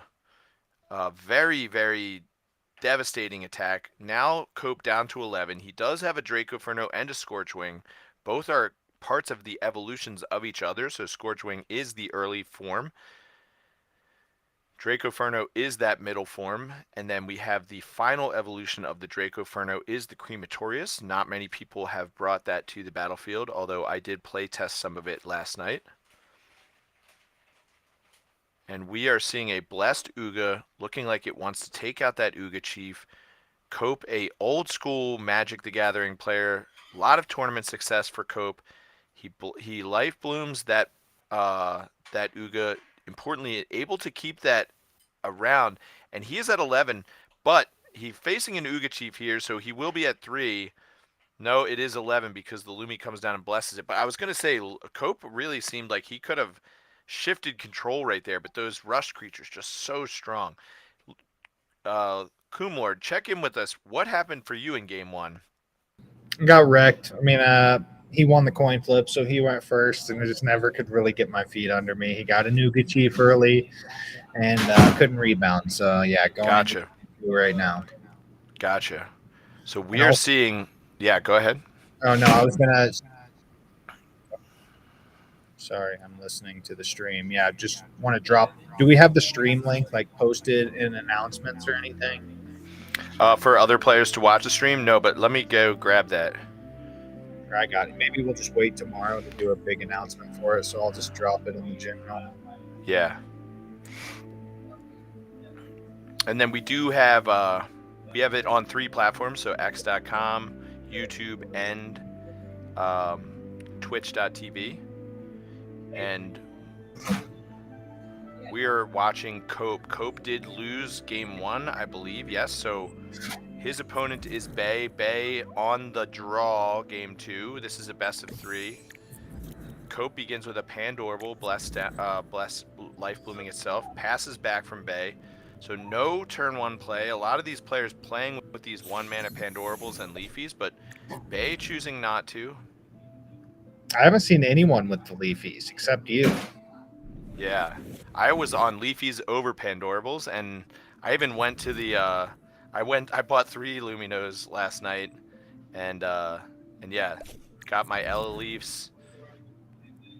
We see Monk come down after the Flammy wiped away the Pandorable and the Lumi, so a very successful Flammy from Bay. Wait, how do you cancel a Whirlwind? X or Escape. Oh, okay. Good to know. Yeah, so if you don't want to Whirlwind anything, but you do want a 2/2 on the battlefield, make sure you're pressing that Escape. You can also do it for Blizzard, and I believe there are a few others that you can escape to avoid having to target something. Okay, so we see an attack with the Monk for 4. Then we see the Uga evolving from that Monk, drawing Cope a new card. Importantly, now Cope has 5 in hand to base 6.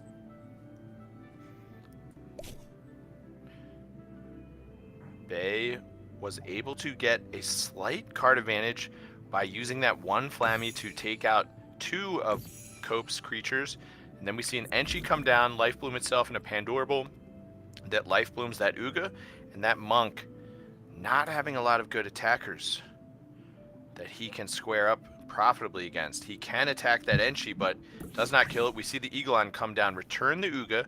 This is a very pivotal round 5, game 2 for these 2 opponents vying for position to enter the top 8 berth.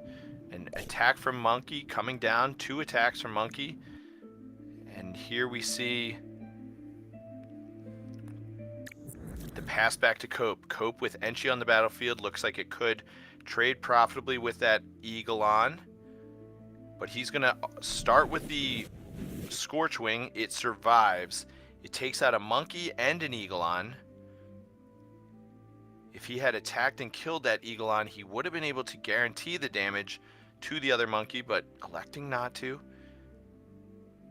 Lumi coming down. 1 mana left. Eagle-On or Enchi ignoring the Monkey and the Pandorable both attacking base face. So Cope's and I think a lot of the competitive players right now are strongly prioritizing being aggressive, but we've seen Bay's strategy with these Glacier Blizzard cards comes down with Icy Quine, freezes the Enchi, and remember, the cards that are frozen cannot evolve. So not only are you getting the additional 2-turn clock that you get to keep that card under the Blizzard, but now also importantly for many of these cards like the Pandorable, like the Lumi, they cannot evolve into their middle forms or their final forms.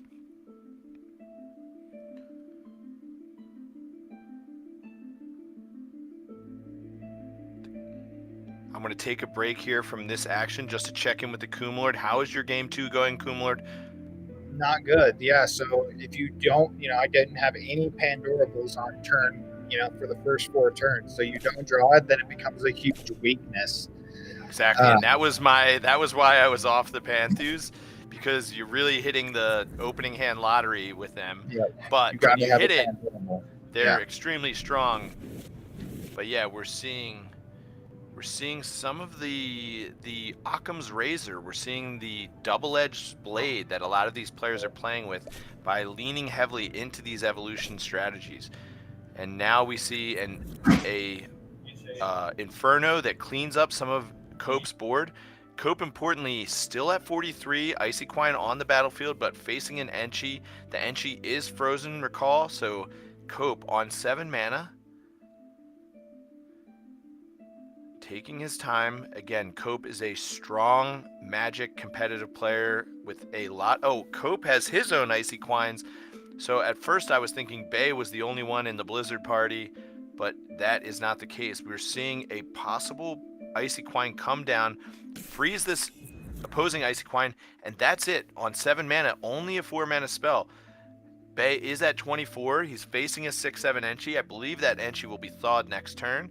However, only able to deploy the Icy Quine on turn 4. And then we see the opposing turn 4. It is a Mechafly and an Uga cleaning up Cope's board, returning the Enchi, and now Cope at 43 up against it. Now he has 8. Very strong player, taking his time to think about how is he going to navigate this. This is a win and in, I believe, for top 8. Down comes the Uga. It looks like it is considering a Life Bloom from the Enchi that would give that Uga the ability to attack profitably with the opposing Uga. Here comes a Pandorable. It is going to attack or bless the Enchi, but no. Cope, ignoring the opposing Uga, is going straight for the face, attacking Bay for 6, and now he represents a attack for 8 next turn. 10 next turn. So at 18, Bay is dead to a Uga Chief in hand. We cannot see Cope's hand, so we don't know if that is the case. We are watching, we are tuning into Game 2, Round 5, ChampionsTCG.com. Join the Discord, champions, discord.gg/Coon Battles. And we're watching one of the Japanese champion, Bay, battling it out with the Pacific Northwest's Craig Mason, also known as Cope. Bay dropping an Uga Chief. Very strong. And I believe that Uga Chief does take out the Enchi and now pass back to Cope. Cope has the Pandorable still on the battlefield. He is at 9 mana. We're seeing Bay, his opponent, in game 2 at 18. Uga Chief has 5 health after that attack to take out the Enchi. And that was a very conservative play. We do see the Uga Chief in Cope's hand, so that was a lethal attack. If Bay was not able to deal with it, he was able to deal with it. Now we see a follow-up. Enchi is going to get the Life Bloom, but again, Cope opting not for defensive strategy. He's going right for the throat, and we see that Cope has 1 card in hand. Bay is at 9, so there is a lethal attack on board. Bay piloting this very similar strategy. Uga Chiefs and Icy Quines, both players, I believe, on that Enchi. That's something that we also saw from Magic top Pro Tour finalist Jacob Wilson earlier today. We saw him playing those Enchis. A very strong choice on, and we see a Mechafly coming down. All right. And a follow-up Uga Chief. I am out. I've lost. Okay. Yep. You've lost. So you are in the loss bracket. But again, wow, Uga Chief, Uga, and he comes down and he just wins from nowhere. So Cope, with his back against the ropes, somehow manages to pull out a Game 2 victory. And now we are checking back in with the Lord. So the Lord, you got your loss, and that means that you will not be the top seed. Kalhas earns the top seed and the right to enter Day 2 tournament action as the player going first in all 3 of his best of 5 matches. For every game, is that what it is? Not for every game, just beginning game 1. So, yeah, still it's whoever loses creates the game or has the option on game in the game 2. But there is the advantage of if you go 5 games with your opponent, you know that you are on the play at least 3 of those, whereas your opponent has to hope for being able to beat you in one of those games when you're on the play. And we are seeing that being on the play is extremely important in this very low to the ground, early mana, early quick action format with turn 1 Pandorables, turn 2 Loomies, and evolving that Pandorable into its evolved form, a 6 mana card called Panthu. Checking back into action, we see that Lumi has been played by Bay on turn 2 and followed by Enchi on turn 3. We see An Eagle-On on turn 3 from Bay, passed back, getting in an attack for 7.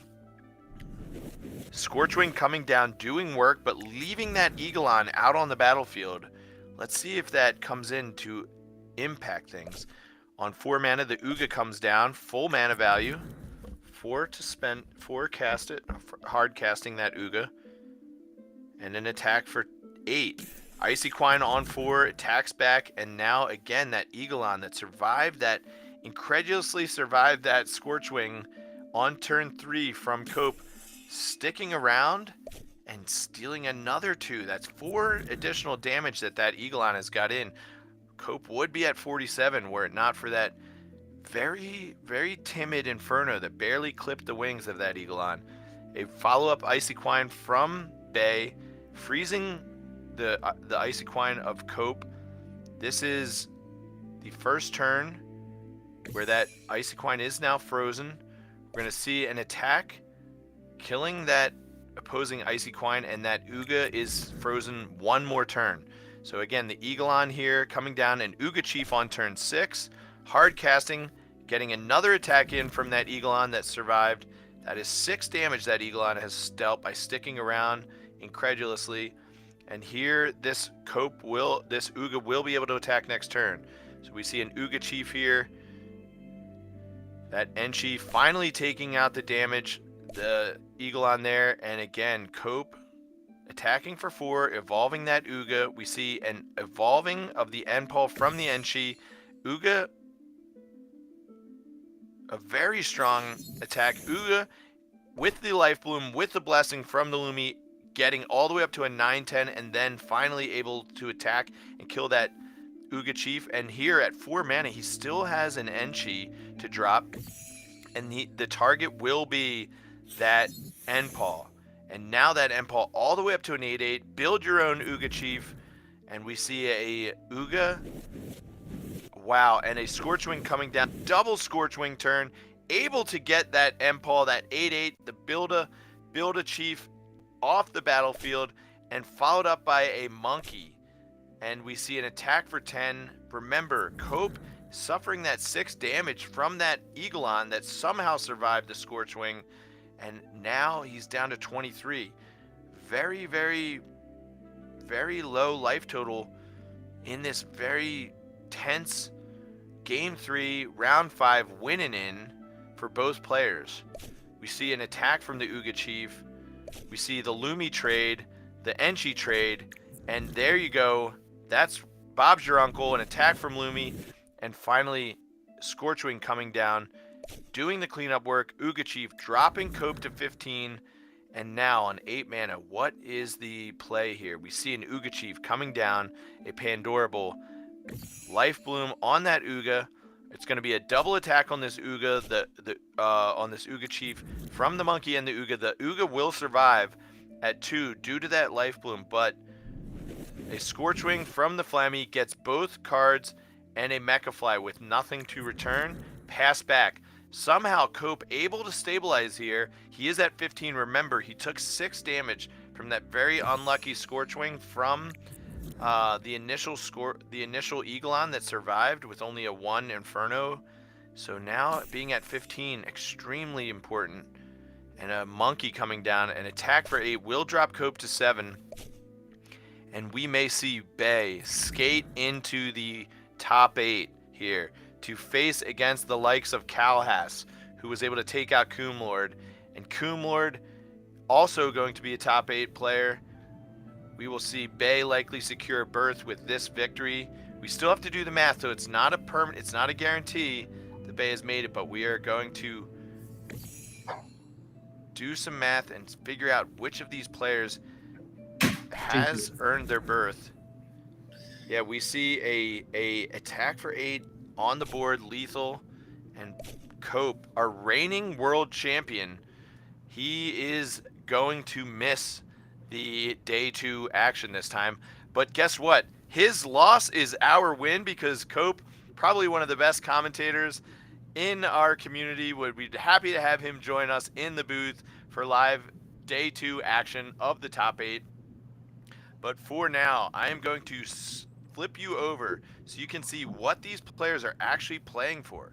This is the airdrop this week. It is the tournament airdrop from our Evolutions series, the Fungu, the Terracap, and the Doom Mush. We can see that Doom Mush is a 1 of 1. And yeah, talk about your thoughts right now, Kumlord. What are you thinking as you have secured your berth into tomorrow's game action? That Bay's deck is going to give me some trouble, so I really hope Calhas takes him out in game 1. I think I had just 2 straight games, just a bad draw. That happens sometimes when you're playing best of 3. Get into best of 5. Likely one of them's not going to be bad, but yeah, I think I think I can win if I play Calhas again. But with all those whirlwind and blizzards that Bay has, I just saw the tail end of that last game, so that definitely would give my strategy some trouble. So that's what I'm hoping. But yeah, who else we got? You should pull up the Yeah, so all right, yeah, I'm gonna switch over so we can see the bracket right now. We see that the Kumlord did lose in the undefeated matchup against Calhas. We see that Zix Vutzkrapan was able to take out Yusin 2-0, and that secures, of course, Zix Vutzkrapan his berth into the top 8. We'll see if Yusin is able to survive on tiebreakers. Brodnik able to advance past Raumund. We're waiting on the Fukuchi and Haruki matchup. Both of those players, 2 of our very, very strong Japanese players.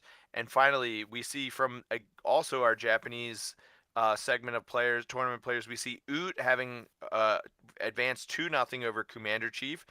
We just witnessed Bay defeating Cope 2-1. We're waiting on some results from Palidoro and Savage Puppy. Let's take a look at where we are standing in terms of the tournament overview. So there we can see we haven't reported round 5 results yet, but we do see that Kumlord on 4 wins. That he will suffer his first loss and go to 4-1 with a guarantee of making the top 8. We also see Calhas earning the berth. We see that Jacob will be earning the berth. Here we see Yusin suffering the loss to Jacob, so will be still live, but will depend on tiebreakers. Brodnik, I believe Brodnik survived. Won. Let me just check back into the. And who is round. Calhas? Is this his first tournament? Has he entered No. the others? No, Calhas has been part of all. So this is our 4th weekend open series. Calhas was a part of one of our very first ones. I don't think he's been a part of all of them, but he's played a few daily $50 events. Is he active in Discord? He's a little bit less active than some players like your Oots and your Fukuchis and but he's very, very formidable player, and one of the dark horses for any event that he enters into. And let's see. So yeah, it looks like Brodnik was able to beat Raumund. So we're seeing that Brodnik likely earning his berth with a 4-1 victory across day 1. Raumund dropping to 3-2 will depend with Yusin on tiebreakers. So we're seeing both Raumund and Yusin needing to get a little bit lucky. And here we see Haruki and Fukuchi, our last 2 players that are live for this last guaranteed slot. So one of them will advance to 4-1, and Haruki and Fukuchi, we are seeing that game is just concluded. Fukuchi is the victor, so we can guarantee that Kumlord in the top 8, Calhas in the top 8, Jacob Wilson has earned his berth to the top 8, Brodnik in the top 8, that's 4, and Fukuchi is the guaranteed 5th.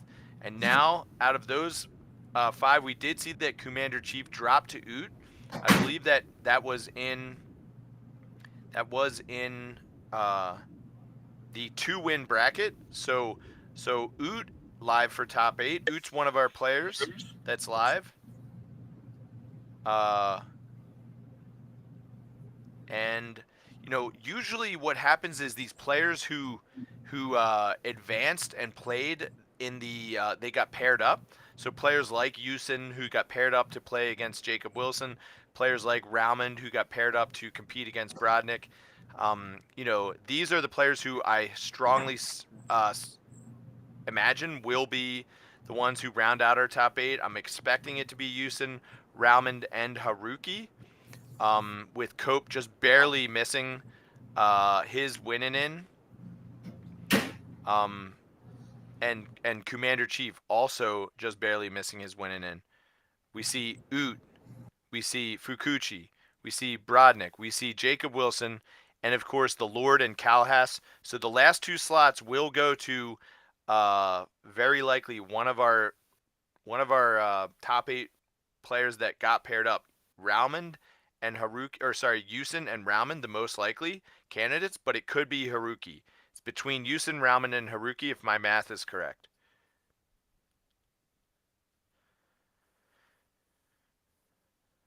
And as far as I know, this is your first top 8 berth. So, what is your excitement level in terms of, being able to move on to day 2, keeping me out of or staying out of the commentary booth with me, where, we're going to hopefully have some live action streaming tomorrow as well. So we'll see if we can get the Coom Lord to stream a few games for us tomorrow. Yeah, definitely. I will be streaming some games, and hopefully we get Cope in the booth, get some good content tomorrow. Yeah, I'm happy to have secured an airdrop, my first one. Yeah, that's pretty exciting. I like this set of champions. I have a couple in my regular decks. Before all this happened, I have a Doom Mush that I like, but yeah, at least I got the little guy. I think he's one of the cutest that we've put out, so I'm gonna hang on to him.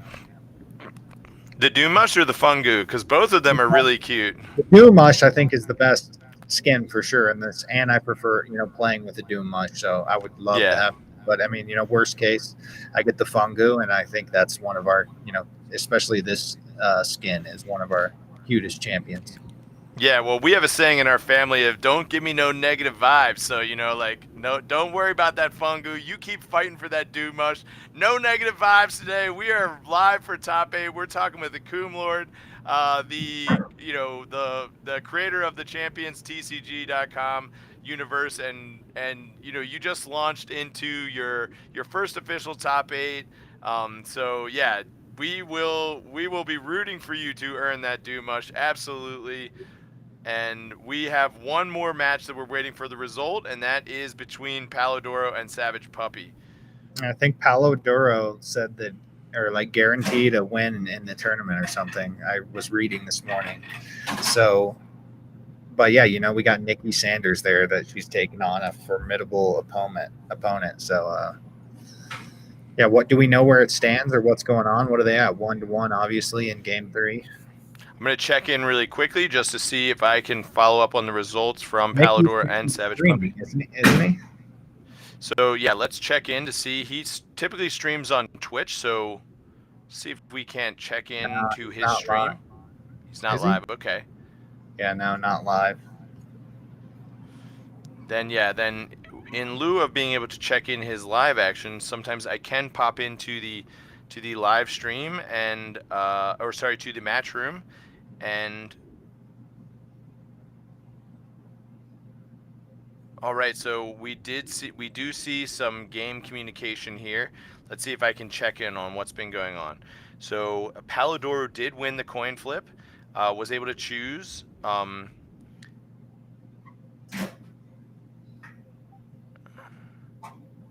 It looks like it's been reported. Nikki won. Wow. So Nikki, let's check this out. Yeah. All right. Yeah. So I'm going to make sure that the reporting is correct. It looks like Nikki Savage, aka Savage Puppy, does defeat Palodoro. We are going to officially approve these match results, and we are going to take a look at how we stand. And we are going to finalize this tournament early because we had a showing of enough where 5 rounds of Swiss was enough to complete it. And And Bay here we didn't make have- it in, so that's one deck that I get to avoid for sure that I was going to have trouble with. All right. So we see that Rauman just barely missing out on the top 8, and we see Bay. So I don't know if these are official results. I do know some of these are official, but I have to certify these. Yeah, what's the tiebreaker here? You know, when these people have the same record, what's determining that? Rounds won or? If the people have the same record, yeah. So we had the old system, that used a opponent match victory, success, etc., stuff like that. But I don't know if this new model uses that. Okay, so yeah, if you here, let me share my screen here really quick. Oops. All right. Am I live there? Okay, yeah. So we have like the advanced details here. So this is where it's going to get into the tiebreakers. So yeah, Rauman and Bay had the same record as Yusin, Oot, and Haruki, who were in. Yep. So typically, What- what we would do is we would look at who their matches. What's this W percentage in these numbers? Okay, yeah. So this is it. So I just didn't know whether or not they used that or not, but it looks like they do. So the OMW, OOMW. So this is opponent's match win percentage.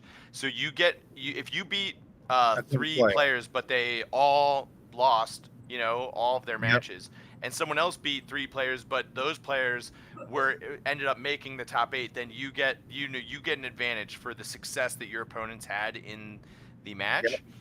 And so yeah, so it looks like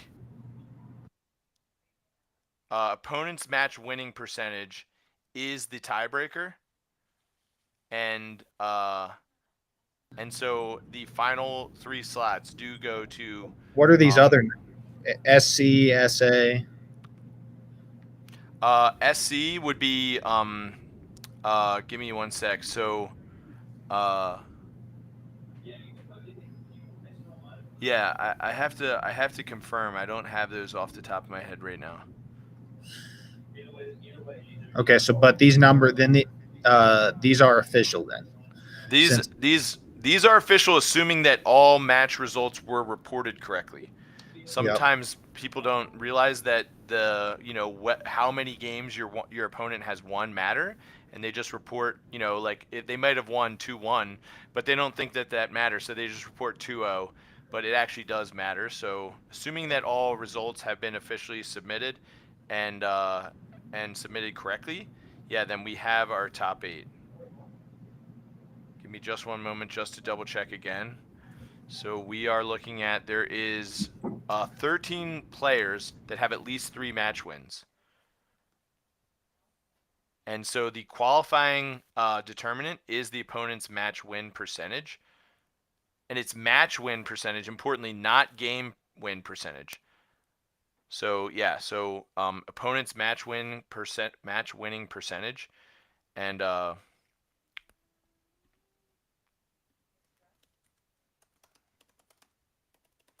yeah, so it looks like Jacob had the toughest opponent's match win percentage, right? Yep. Yep. Okay. Wait, what's OMW? What's OOMW? Opponents. I have to. Okay, let me just give me a second to Google it, because I remembered it from the first week that we ran the tournament, and now I forget it.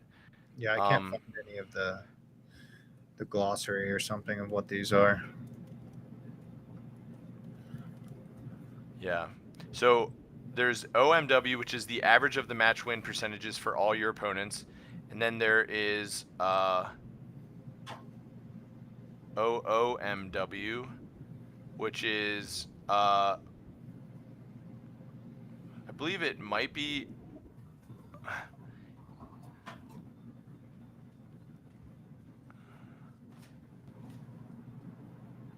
yeah, Wait. I'm not entirely sure, to be honest. Let me just find out, because I'm seeing what OO.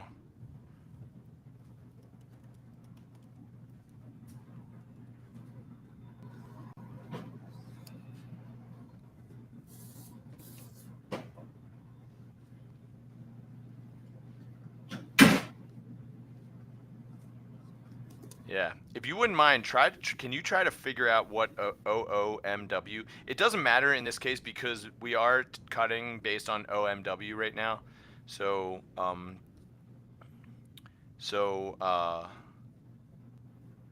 that's a clean cut. But yeah.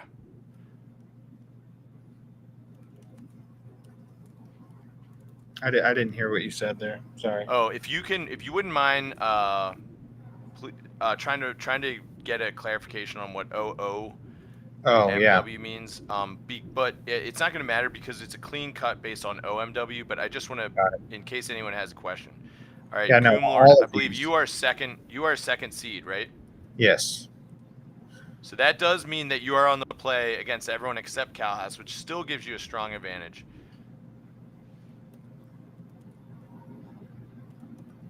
All right, and actually, yeah. So I gotta hop out of here, but yeah, it was good streaming. I will be back tomorrow. All right. Yeah, you're gonna be wrapping this up here soon, right? Yes, I am. Yeah. We are All right. going to be back for day 2 coverage tomorrow. And yeah, thank you everyone for jumping in. We are going to make the announcement for the top 8. The final, for everyone listening, the final 3 slots are going to Yusin, Oot, and Haruki. And thank you very much for checking us out. Make sure you come back in tomorrow, 10 a.m. Eastern time. I'm Brett. This is the Coomlord. This is Champions TCG. We're having fun. We're getting hype. And we're drinking monsters. Let's go. All right. See you guys tomorrow. All right, see ya.